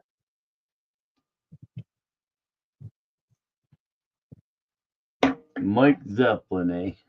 Like Zeppelin. Yeah. Yeah, they aren't Led Zeppelin, but they are like Zeppelin. Gotcha. And they play 2 to 3 times a month at this bar. It's funny because the guy who's the lead singer also works at the bar. Does the karaoke nights. They do karaoke nights 3 or 4 nights a week. Right. So, pretty fun place to hang. Yeah, our local governments and cops have pretty much killed our live music scene. Since about the 90s, they really started cracking down on drunk driving to the point that they were waiting outside club parking lots, and as soon as people hit the street, pulling them over and taking them to jail. Oh man. Yeah, so for a lot of years, club scene just pretty much died. Who wanted to go to the bar and get pulled over just because you're walking out of the bar. Yeah. Because there were people that were arrested because a lot of people were designated driving, but they arrested them anyways. Yeah. Made them fight to prove that they weren't drunk. So it really killed the music scene, and I was a musician at the time. That's how I know. Oh.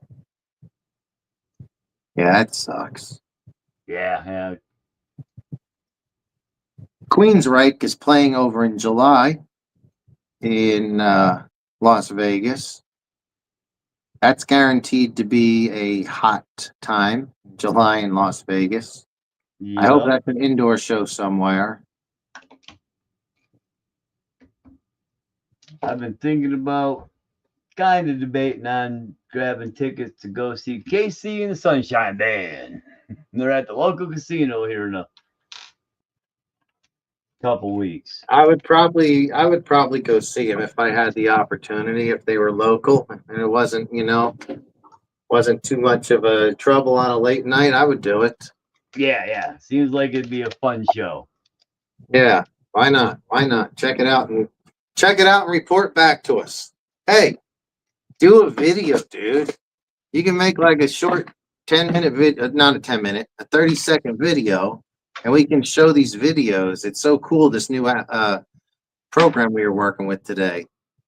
We are watching dirt bike videos and video where you were driving your Pro Moto.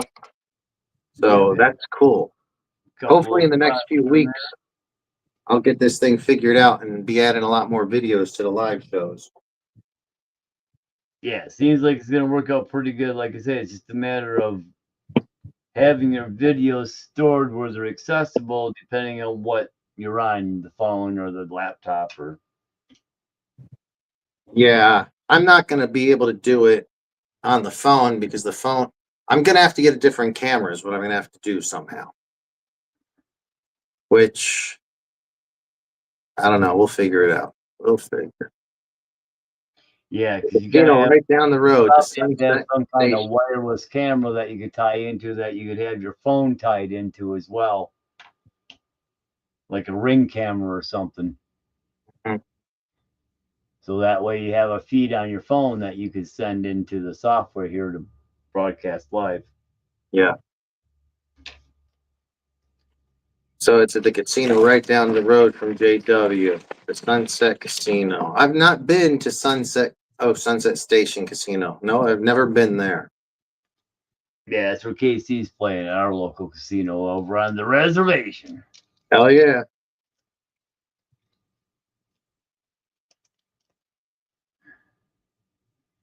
Ours is Soaring Eagle. Soaring Eagle? Soaring Eagle Casino and Hotel. Are you kidding me? Soaring Eagle. That sounds so familiar. Gotta be careful. Someone might call me racist for saying something like that. Soaring Eagle. I'm pretty sure I've heard of it. Did they have more than one casino? No, they got just the one here in Michigan. Oh, okay. Well, one can be more than enough if you run it right. But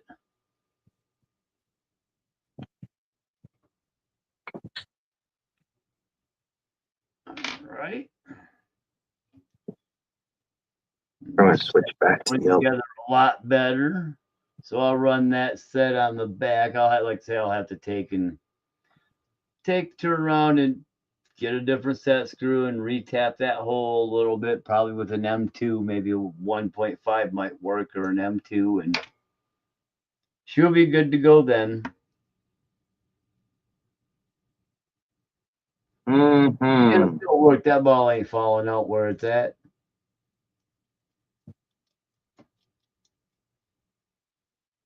What is that little parts the little work? I don't know what to call it. The thing that's holding your parts right there. Yeah, little. It's just a silicone tray from Vanquish. Yeah, silicone tray. That's what it is. Where do you get those at? That's good. That's from Vanquish. Oh, okay. That's cool. It didn't come with the kit, probably, though, did it? No, no, that was a separate purchase. Yeah. Oh, that's really cool. Let's see. I had to get this set right, so my links are, there we go. You don't always need the spacer, I guess. I don't need it on this side either.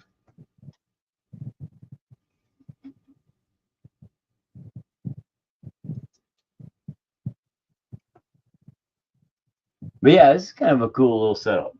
Works nice.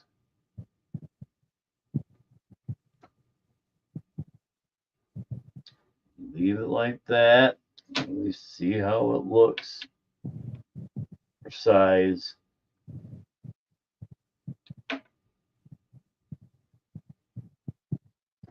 Close damn enough, it sears. All right.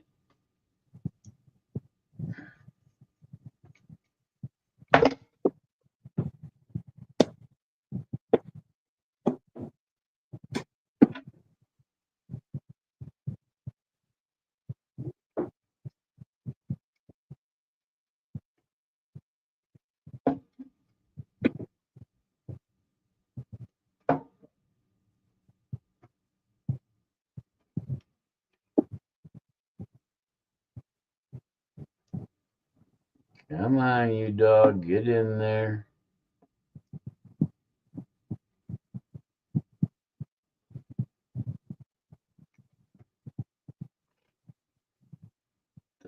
Finicky little ball to get into place.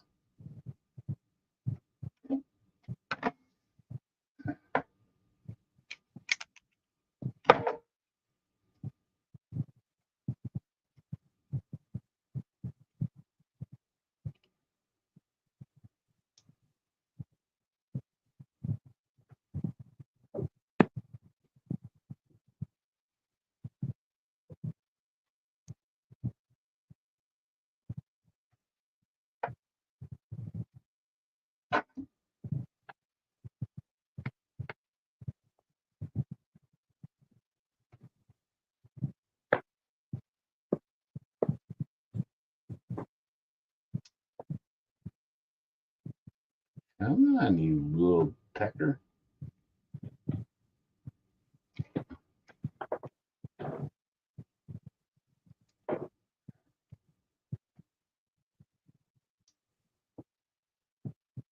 What a pain. Them tolerances is tight. Let me play with it just a little bit.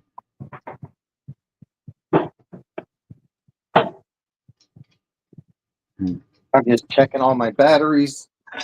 Looks like I've got everything charged and ready to go for tomorrow. Right on. So that's great. This is the first year that we've gotten this late into the season, and I've still not been to the beach to do the big air bashes. Spike is sleeping right over here, Wolf Tracks. Come here, Spiky. I'm going to lift you up, put you on camera. Come here, my friend.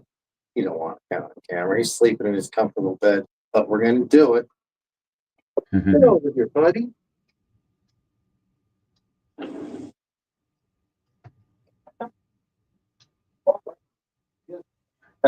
Come up. He's going to knock you down. Here we go. There's my boy, Spiker. There you go, Spiko. How are you doing, my best friend? Hi, Spiky. Look at this guy. There is no better dog in the world.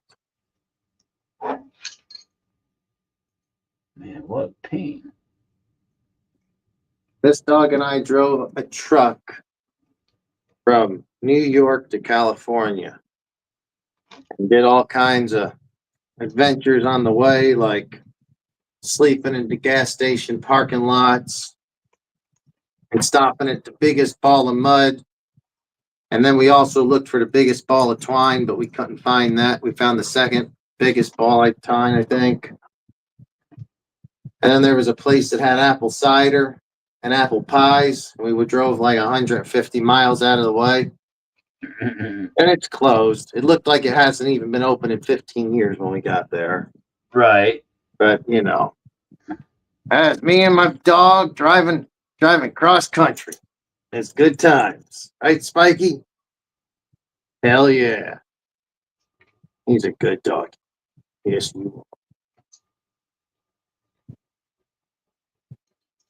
Spike loves RCs. So when I told you my first basher was during COVID times, it was because I was taking him to the church over here and throwing the frisbee, and he loves. You like frisbee, buddy? Right. Frisbee? He turns his head as soon as I say, "Do you want to go to the frisbee park? You want to go?" Yeah. We Ears went come today. up, eyes pick up.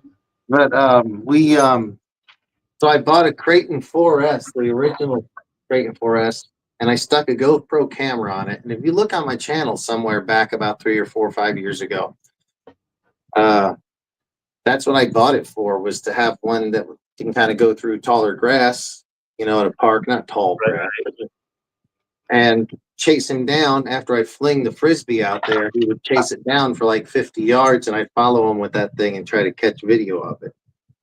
That was actually the reason why I bought a damn basher to begin with. I never had a Traxxas, an Arrma, an HPI, anything like that. And once I got it, I was like, "Oh, this is actually a lot of fun. This is great." Right. Spikaroo, Spikaroo. You're cold, ain't you, buddy? This California dog, he came from Needles, California. If you don't know Needles, California, it's right over the border, just into California on your way from Arizona. And it's where the Snoopy from the Peanuts, he had a brother named Spike that lived in Needles, California. Right. Yep. I remember that back in the day. So that's why this guy got his name Spike. Gotcha. I was thinking about him for we probably had him a week before I could figure out what to call him for sure. And then my girl was like, "What about Spike?" And I was like, "That's it. It hit." Because he was from Needles, California. Right, buddy? We got you from out there in the desert. Like, hell yeah, that works. Guys, if you're watching this, you got to give it a thumbs up for Spike, if nothing else. This poor dog's out here freezing his ass off in this. Let's do another time and temperature check. It's currently 9:58 and 19 seconds on the West Coast.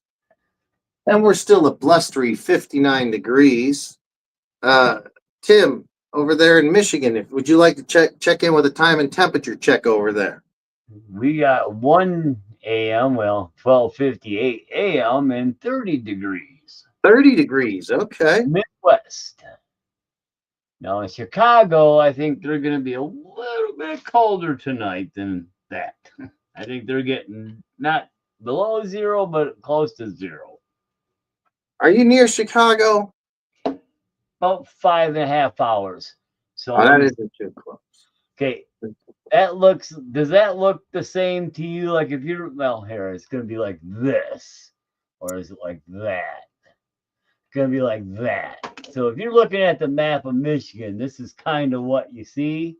I'm actually right about here, just inside where the thumb is. This is called the Saginaw Bay. Yeah. I'm just inside where that would be. If you run from Florida, there's I-75 that runs all the way from Florida, all the way up through Michigan, all the way up across the Mackinac Bridge, and will eventually put you in the Upper Peninsula, where you can go into Canada or actually head west and end up in Wisconsin. But that's our main drag all the way through I-75 to state. And it's about a 6-hour drive from the Ohio border to the Mackinac Bridge through all lower Michigan.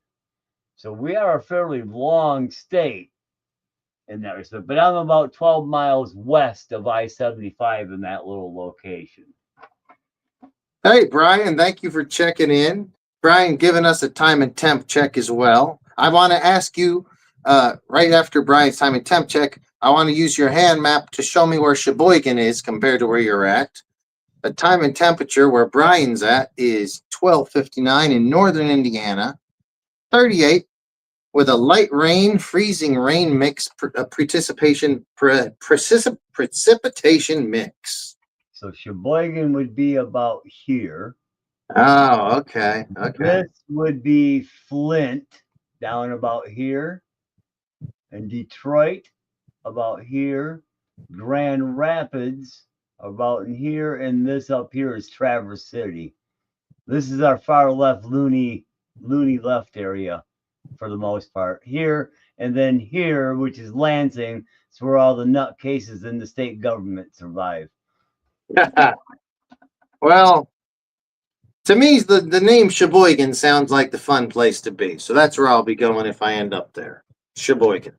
Tonigan Falls. That's in the UP. That's a nice place. Beautiful place. Spike, you getting cold, my friend?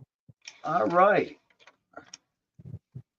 Finally, all that time just to put those rod ends together, pissing around, and get my link installed. Hell yeah. Look at that. You got four-wheel steering on that bad boy.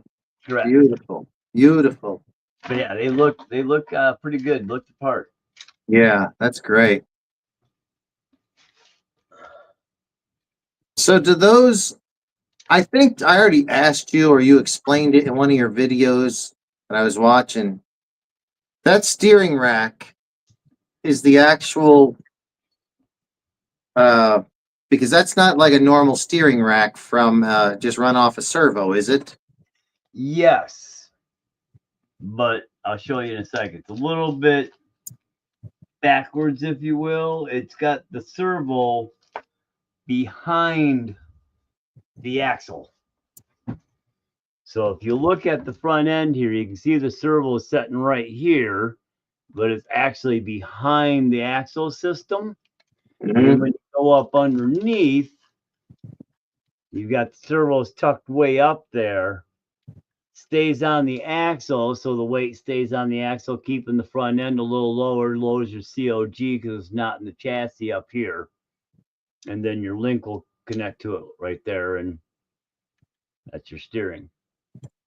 That's what I'm getting ready to do right now is add my bolts to my steering link.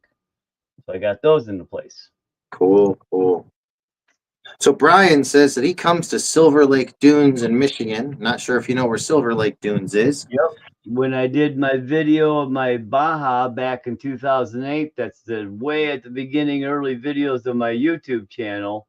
That's where that's at Silver Lake Dune on what's called Test Hill, or not Test Hill. It's actually on the pedestrian hill behind Test Hill. We got permission to run RCs in the area where you're not supposed to have vehicles at, even RCs. Yeah. But because of what we were doing and how big and fast our RCs was, they said, okay, well, you can run there. That way you're not out in the main area getting ran over by somebody flying 50 feet over top of Test Hill.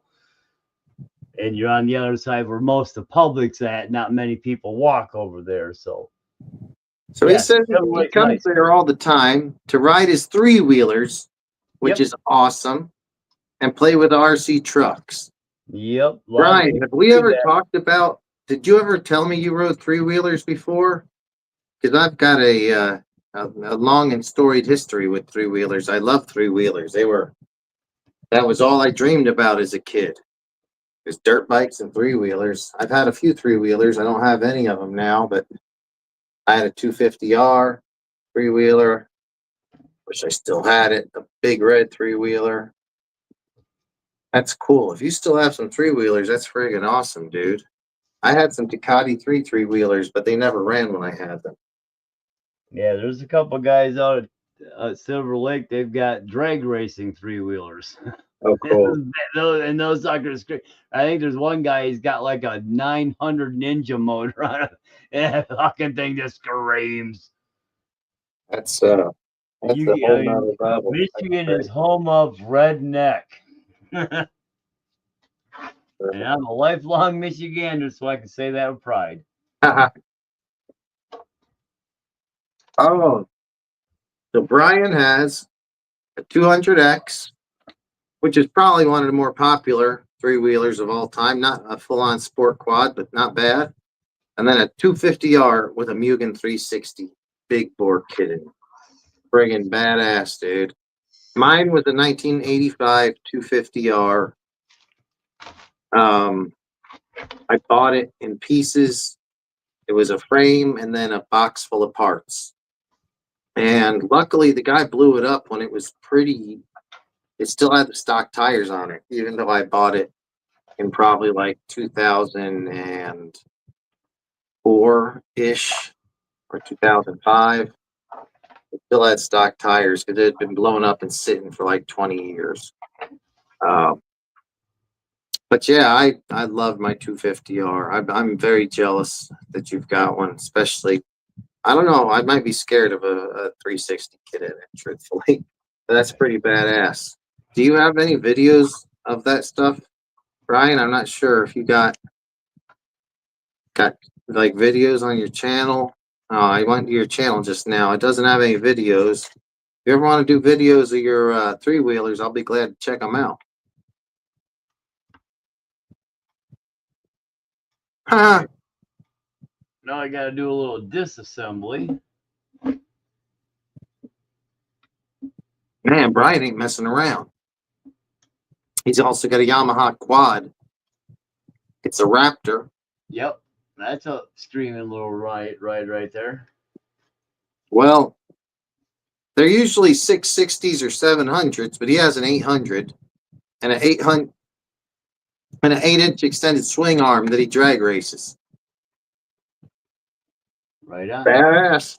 Yeah, there's a lot of guys out there at Silver Lake that go out there and sand drag. They got actual sand drags with 4x4 sand dragsters on the dunes out there. Mm-hmm. That's awesome.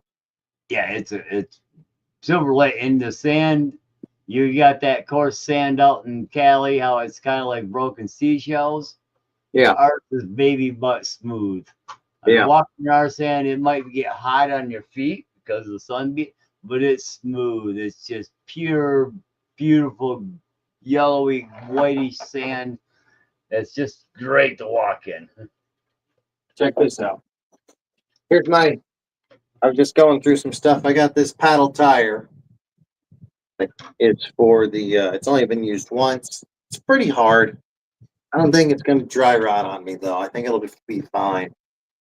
I want to get it. I need to get a spare wheel for this because I do want to try some of the sand dunes around here. I've never actually ridden any of them, but I want to check them out.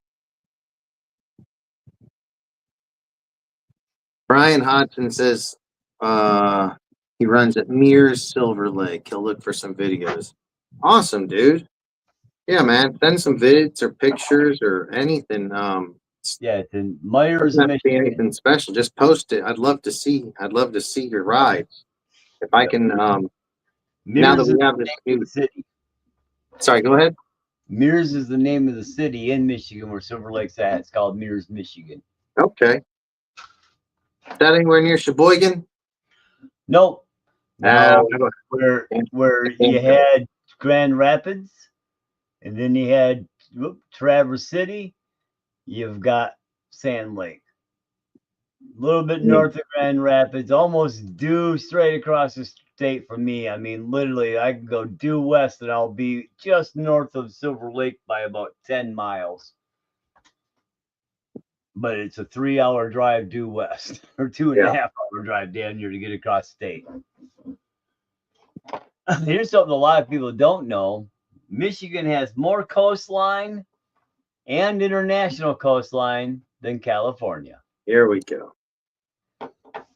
I've heard these stories. I've also heard that, and I don't know, I might be wrong. If you look at, because on this side of the state, all this coastline is technically in international waters because Canada's right here, all the way up and around the entire state until you get over to the west side. where it's Wisconsin.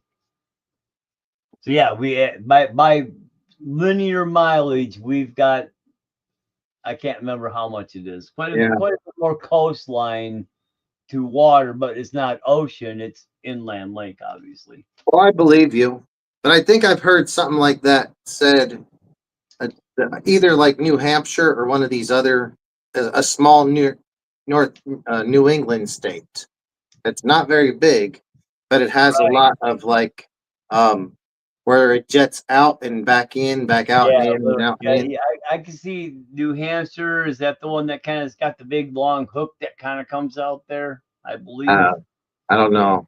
I kind of see where it's got quite a bit of oceanfront real estate because of that. Yeah, I but don't know if it'll I've get close heard, to California. That yeah, that's I've heard some smaller places that I was surprised had as much ocean front as they did. right. But yeah, But Michigan's a quite a bit bigger state than people assume.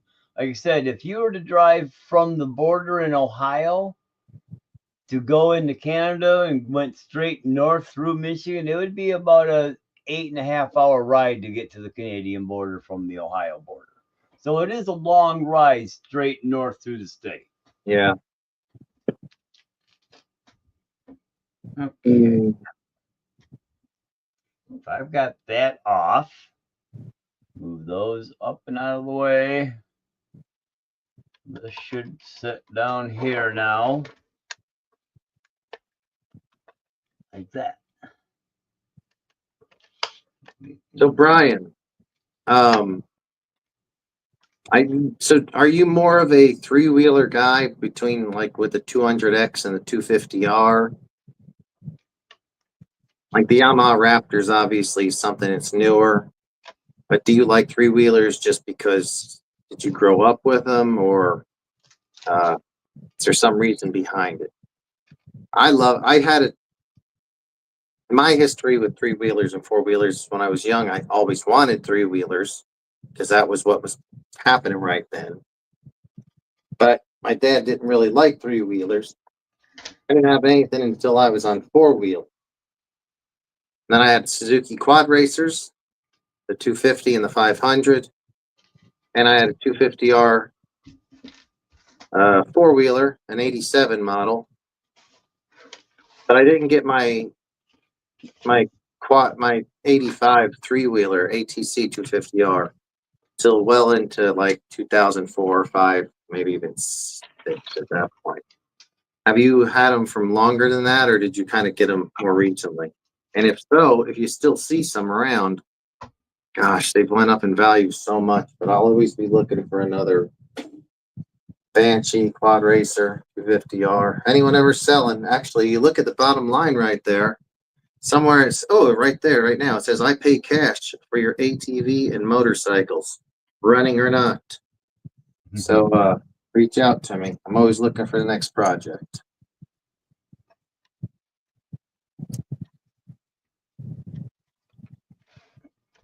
Yeah, my last bike project was a 1973 Harley Davidson Ironhead that I picked up in a box with a frame and half a motor put together in it. Actually, half a motor tore apart in it. That was a fun redo. Took it right down to bolts. The only thing that didn't come off the main frame was the swing arm because everything there was nice and felt like nice new bearings and tight. So I didn't tear that apart, but everything else came off, got redone, got gone through, redid the entire motor.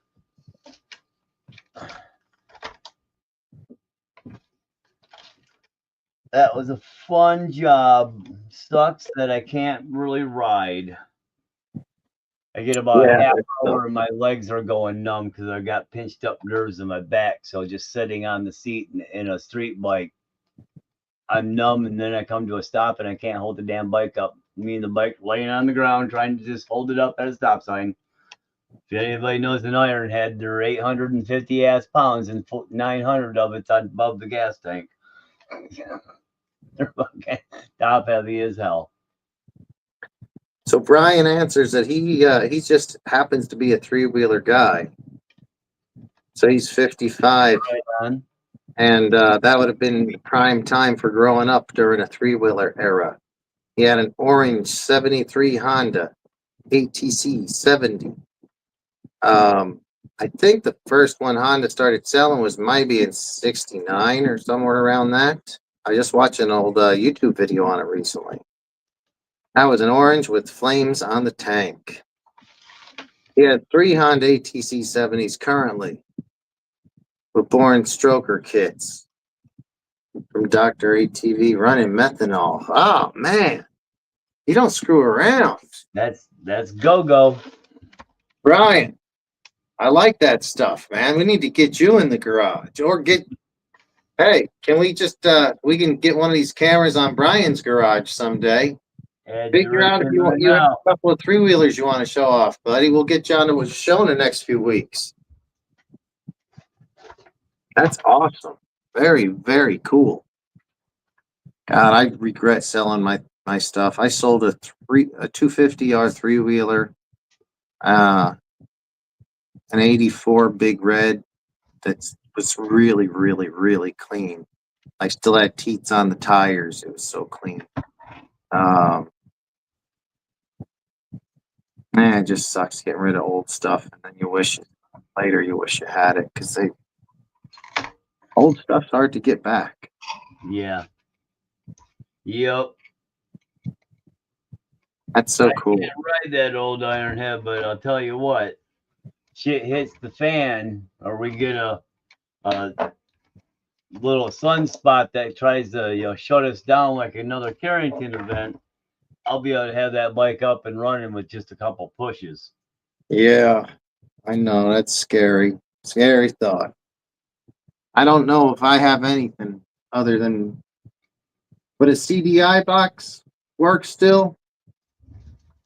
Probably not, just because it's going to be electronic. It's going to get fried. Yeah, so I'm afraid of. And condenser, and you're going to have a condenser at least, and probably a set of points in some kind of protective area, mold microwave or Faraday cage. So hopefully any charge that comes through isn't enough that it burns out or melts your points together or burns out your condenser. On the good side, if you know what you're doing, you can build a condenser out of simple materials, but you need to know how to, roll it all up, wrap it, get it isolated, and then get it the right, setup, I guess, ohmage or whatever it's going to be. Yeah. Cool. Well, that's something I don't know how to do, but if I have to look into it, I'll figure it out, I guess. Hopefully not. I have my first motorcycle. First motorcycle was a 78 or 79 KZ 650. That had points on it, so that was fun because every time it rained, the points would get wet and it would not ride very well.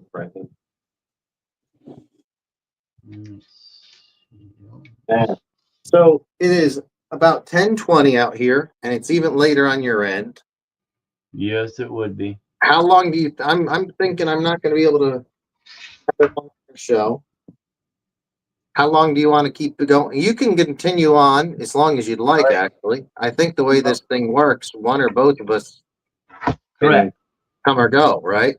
Correct. Yeah, you'll be able to log out or sign out and it keep going, or we both shut the stream down. Now, if you end the stream, it'll end the stream, or you can just do leave studio, and then you'll leave the studio, and it'll just revert to one single shot, and I'll be on broadcasting on both, or you'll be on broadcasting on both while somebody else is not in there, whoever it is.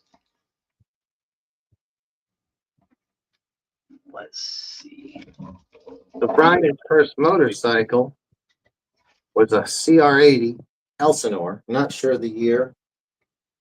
I'm not sure the year either, Brian. I think the first Elsinore was 72 or 3 from. Sounds right. Maybe even a little earlier. I think it was a 250 the first year, and then a 125 came out the second year. 71, 72, 73, somewhere around there.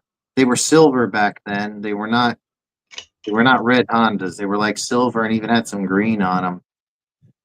And up to like 7 or 8 years ago, you could still find one around here, like a mid-70s silver CR Elsinore for a reasonable price. And now they are just so expensive. It's not, God, I just wish the bottom would drop out of motorcycles so I can start buying a few again.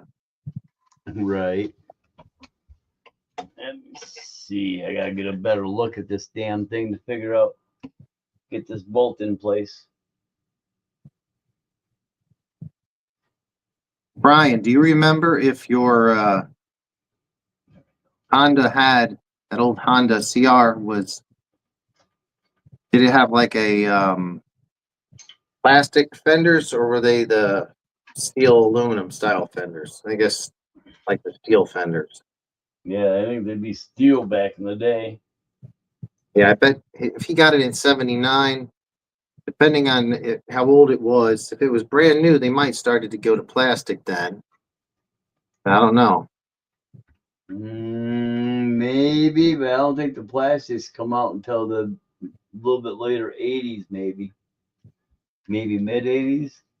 Been a while though, because even Brian says he was racing Kawasaki's.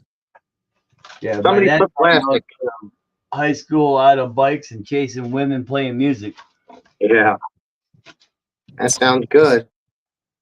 So somebody had put the plastic one on the plastic fenders on there. He was running Kawasaki when he was racing. Oh boy, that's tough. I only ran a Kawasaki in 2000. It was 2000 KX 250. It's been the bike of the year for 2 or 3 years, so I bought one. And man, mine wasn't the bike of the year. I fell over so many times on that bike. I just couldn't make it happen. He was running a KX 125. Yeah, mine, I couldn't come. No, it was a 99 KX 250. I could not come to terms with. Oh boy, I think I'm going to have to jump out of chat or jump out of the studio, I guess you'd call it. Right on. And I'm not too far from being done. I think I'm gonna mount these front shocks. I got a couple rear shock mounts to throw on before I throw my rear shocks on. Get this cage set up. Somebody's gonna have to take it back off a little bit. I still gotta put my receiver in, solder my ESC to the motor. But I want to get it kind of put together so it can kind of set in stance finally. Yeah. All right. Well, I'm going to probably close it down in the garage, but I might join back up when I get up to the apartment. Right on. If you're still going, I'll jump back in there maybe and see what's going on. Yes. 10, All 15, right. 20 minutes myself. It's been a long day. Yeah, it's been a long day for me and longer for you. It's real good over there. Hope you ain't getting up too early. Go feed all the birds. Let them get out and run so they can go find some kind of grass to scratch. Brian, see you later. Enjoy the club. I wish I was going to the club. Do what you can to see if you can find us a couple pictures of some picture videos of those three wheelers or any of that old ATVs, dirt bikes. Awesome stuff, Brian. Love to see it.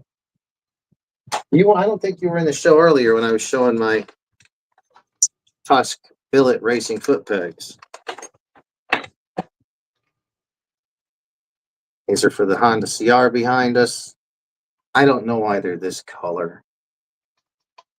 I'm kind of colorblind. I don't even know what color this is. It shouldn't be this color. They looked better behind plastic. What can you do about it? It's a bargain brand. I'm trying to build this CR as a kind of an inexpensive build. But we'll see how it works out. All right, guys, I'm going to go ahead. If you're cool, Flappin, Yeah, you got either you can just run it till you're done and shut her down, or I may tune back in here in the next 5 or 10 once I get up to the apartment again. Sweet. All right. I want to thank all you guys for joining in chat. We really do appreciate it. It makes it a lot more fun for us to have some guys to talk with. And then as far as doing a first simulcast screen, it's been a lot more fun.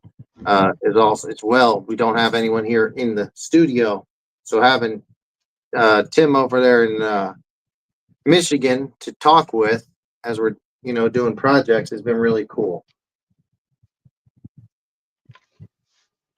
Cool, that works. Yeah, this is kind of neat. And the Dakar Rally did end today. Go check it out. Check out the highlights on YouTube.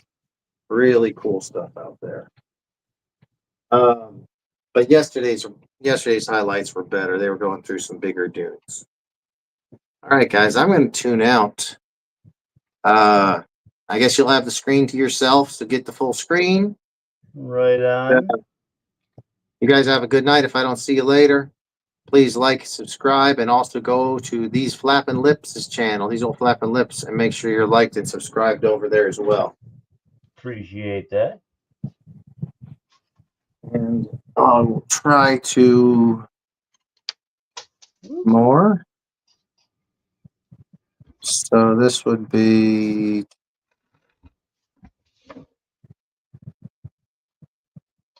not really sure how I leave. Down at the bottom, you're looking at the StreamYard, and down at the very bottom, somewhere you should have a red X that says Leave Studio, down by the mute, stop cam, and settings. Well, I don't have that stuff. Then you should be able to just back out of the application on your phone. Just back out of it and close the app like you would normally. I see where I can end it, but that would end the damn thing, wouldn't it? Yeah, you don't want to end stream. You Okay. just want to leave studio. So I think if you just back out, you'll back out because you're not ending the stream. You're just closing your app. Okay. Well,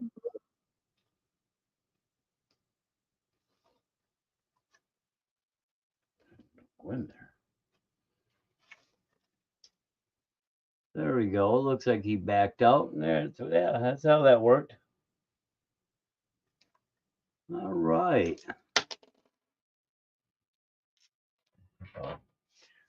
That was my axle or drive shaft.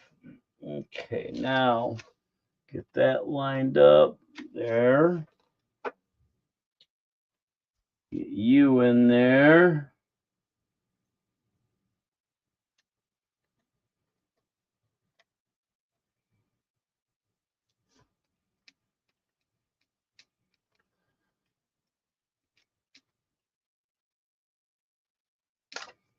Okay.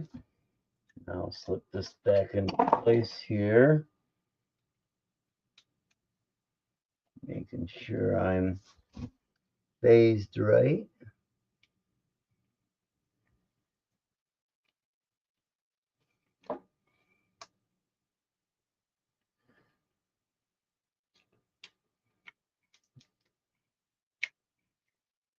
Where is it? That's it.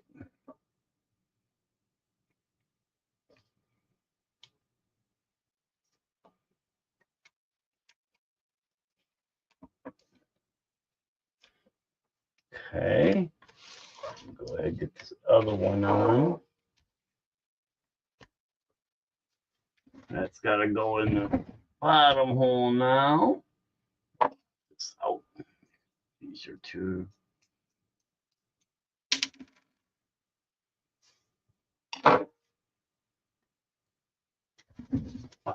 Light on.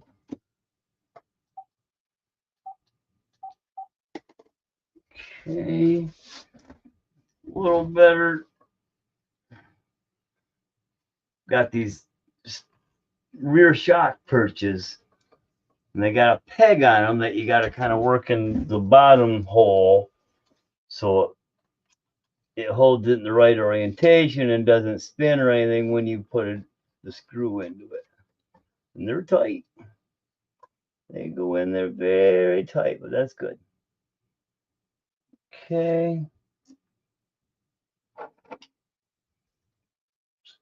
Yeah, that's good. Let's Gotta go in there a little farther yet.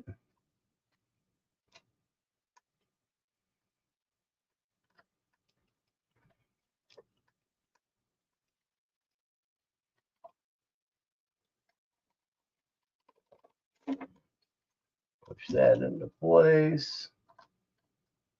Okay, going tight. Now, that too long. Just a smidge. Don't know if I've got anything any shorter for that though, at least not there. But those ones are definitely too short. So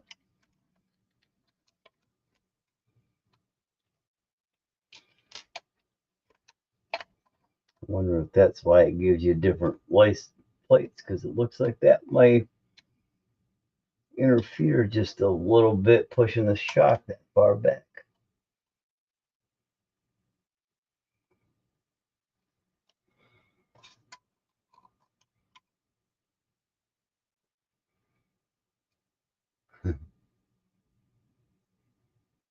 Hit the like button for the calendar, girl.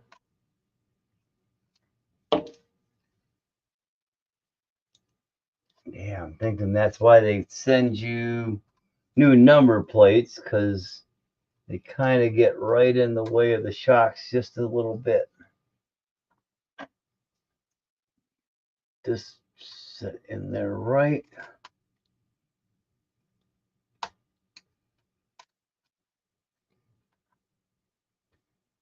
Come on now.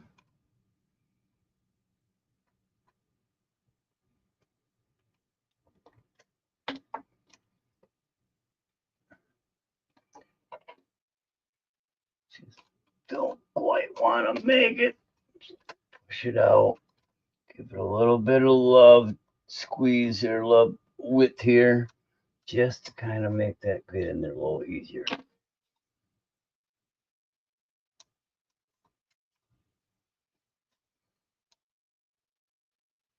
Wow, really? What a pain in the butt. That just in the right lineup to get it in there.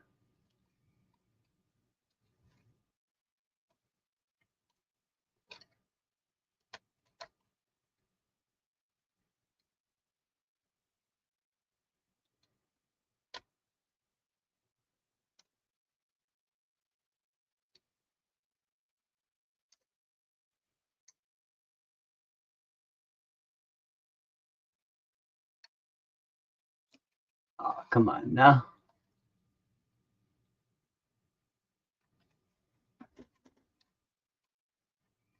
What a trick.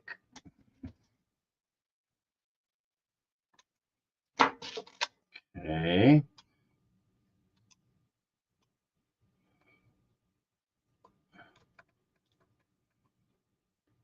Get rid of you for a minute. At least get you up and out of my way.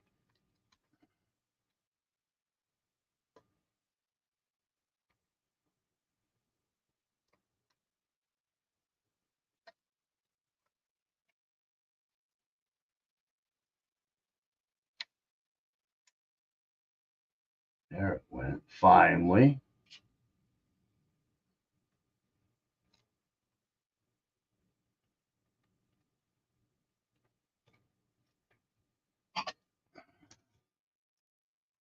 In there.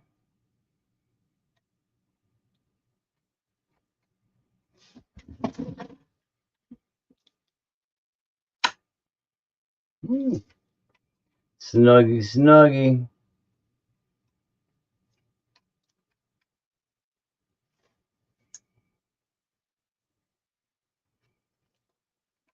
Okay.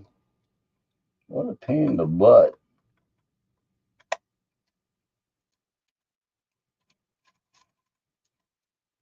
Take the stainless out.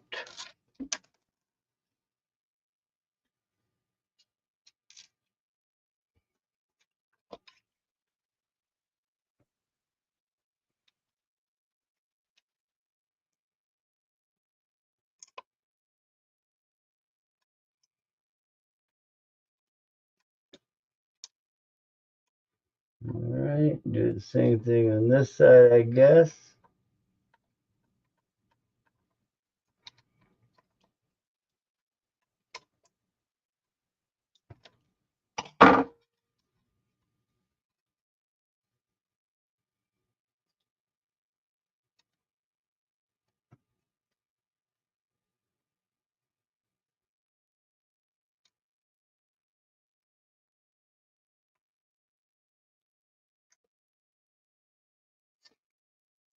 Okay. All right, I'm gonna give her a little persuasion. Hope it slip in a little better.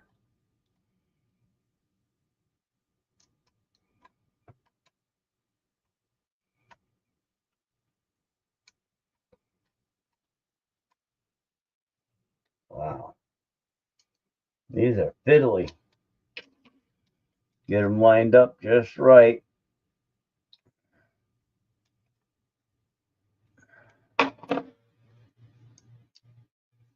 Opened up just enough to get the damn swivel ball seated in there.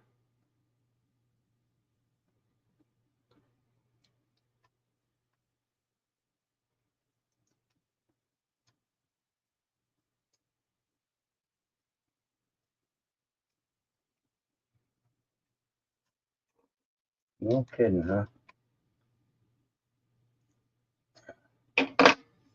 That will push more than I wanted to, but it's gonna take that much to get it. It's gonna take that much to get it.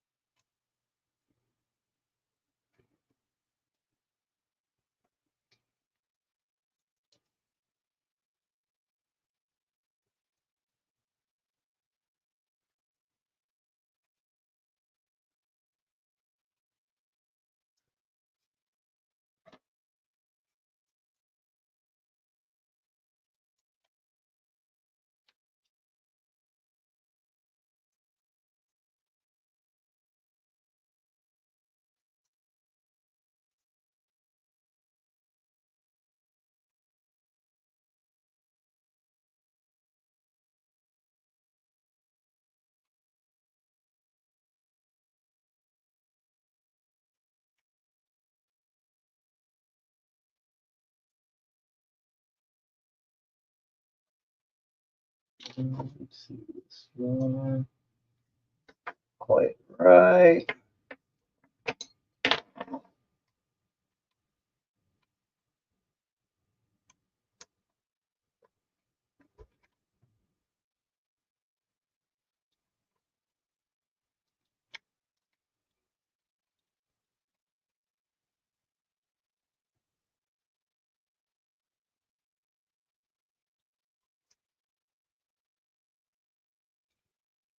Goodness, what a pain in the butt. Get it in that red hole. It's going in. Yeah.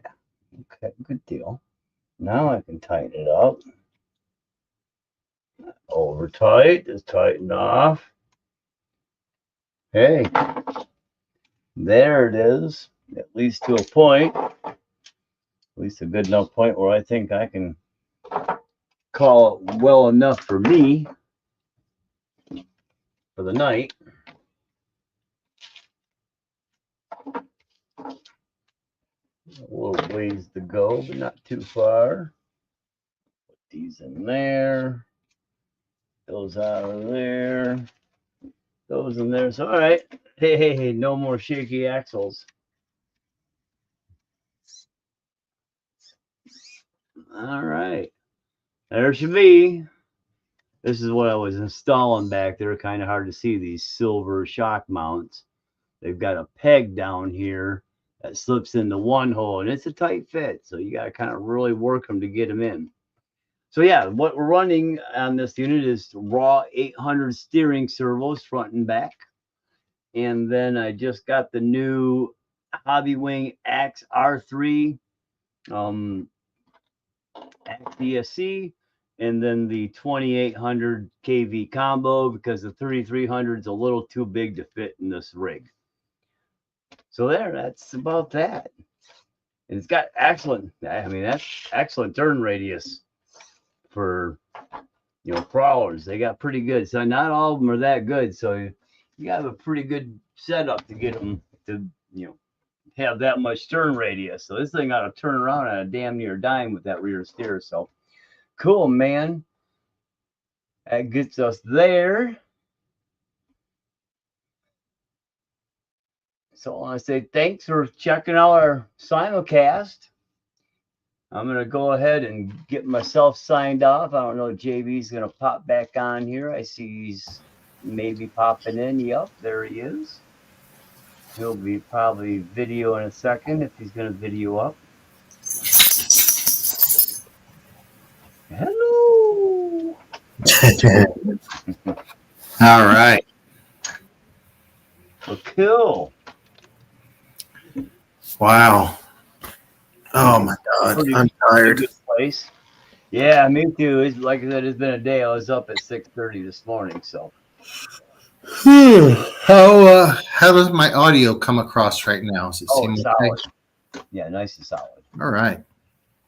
Well, this is normal. I'm used to being a single father and working a 40-hour-a-week job, and then being a musician. So I wouldn't leave the club till 2:30, 3 o'clock at night. Be back at home 4:30, and up at 7 o'clock being dad or going to work. Wow. It made for a rough few decades. Oh, I bet it did. Rough. I didn't do any of that other than I worked in bars and clubs for from the time I was about 21 till like 5 years ago. Right. That was a lot of late nights. Oh my gosh. Yeah. I can't do it like I used to. Oh, I know it. I'm 58 now, and I've pretty much not been playing for the last 15 years. Nerve damage in my hands and my back pinching up made it hard to play because my hands are going numb, my legs are going numb, and I'm a bassist, so I got the weight of the bass, standing up all night. It got to be a little brutal. Yeah. All right. Well, I think that for our first little trial run, this thing went surprisingly well. Yeah. Oh, yeah. 2.5 hours. Yeah, I think so. And we did 2 hours ago, it says on my YouTube. Figured it out all just today, and I was able to walk from the garage up here and jump back onto this stream. So I'll be able to figure some more stuff out. I'm gonna start editing some cool little videos so we can put some video clips in there. You feel free to do the same if you want. Right, yeah. There should be lots of options there too. Here, let me get off this screen, come back over to the other one, show my old hairy ass. Oh boy. Yep, exactly. This is it. This is the what would you call this? The extravagant life of a late night RC guy. YouTube streamer. Yeah. Well, it was really good. I enjoyed this. I don't know that I'm going to do every one of them in this way, but we can certainly do a bunch of them like this. This is fun. It works out well. Yeah, thanks a lot. I appreciate it, Flappin' Lips. I really appreciate it. You pushed to kind of make this happen. You've been talking about being able to. Yeah, I love that backdrop. That's awesome. My Pro Moto doing a stoppie, but it wasn't really doing a stoppie. It was doing a front somersault because the guy got bunky, and it just happened to grab a pick at the right time. Yeah. Yeah, they front flip a lot easier than the back flip. Yeah. Ugh. I got a little squirrely, and when I goosed it kind of forward or backwards and then forward. All right. So I know I didn't hear from Toma today on this show, but he did chat in or he left a comment on last night's show earlier today. So because he's overseas in another whole time zones, he may be watching later. If you are watching, Toma, hope you're doing well. Man, my buddy Reggie's still in the hospital, so let's hope that shit changes. That's scary. Yeah, hopefully he's doing better. Do they know what's up? Is it just a illness or not? I don't know. I don't know, and I don't know. So don't want to say. I don't even. I mean, I have some suspicions, but it's not. Since I don't know, it's not worth saying. Right. But let's just hope he gets better soon. Yeah, because that sucks. I work with him every Wednesday, and we were talking about working together on Mondays as well. It's one of the only reasons I still work at that place is just to hang out with Reggie, because me and him get along so well. He's a fun guy. So hopefully he's doing better. I doubt he's tuned in, because the last time I tried to get in touch with him, his niece said he was medicated, so he's not probably watching anything. Right. But if he is, he's drooling on himself doing it. Yeah. All right, man. Brothers and sisters out there, I appreciate it. I really do. JB, Flappin' lips. Thank you.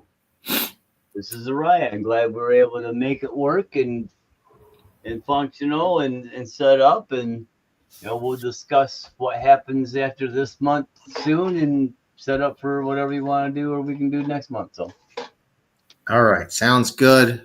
I don't know when the next show will be, but now that there's opportunities to do, you can do shows or I can, or we both can. We still use our other options too that we did do for before we got StreamYard here. So yeah, so we could potentially do a couple more shows throughout the week and mix it in somehow, change things up some. Right, but with this setup, both of us could literally do it. The only thing is we wouldn't be able to do our own personal shows at the same time. If we do anything like that, it would have to be a simulcast because we're both logged in. I could log in and simulcast only to my output. You could do that to yours. But if we're going to try to both do it, it'd end up being a simulcast. That's where we'd go back to our other stuff. If you were doing something and I was doing something, we could work out that way. But yeah, we can add other people. You can get anybody you wanted to hook up, and we just got to do an invite that way. And email address, I believe, is all we need. All right. They need a browser to get done. So, all right. Man, showing up, guys. Appreciate everybody checking it out and the new subs. I really appreciate that. I'll check it out and go back and try to resub to you guys too. All right. So we're gonna call it a night. You guys take care. Also, an important thing, hit the notification, because we do live streams a lot and you never know when they're going to pop up. So if you got a notification that goes to your phone, that'll help out a lot. Yep. I'm not a consistent live streamer. It's like, okay, I've got time, get it done. Yeah, exactly. I try to be consistent, but it's hard to be. So notifications are a good thing to do if you can. So, all right, guys, I'm going to call it a night. Me three. So thanks for showing up. Hit those likes, those subscribes, and bells, and we'll catch you on the flippity flops. Okay. See you guys. Good night.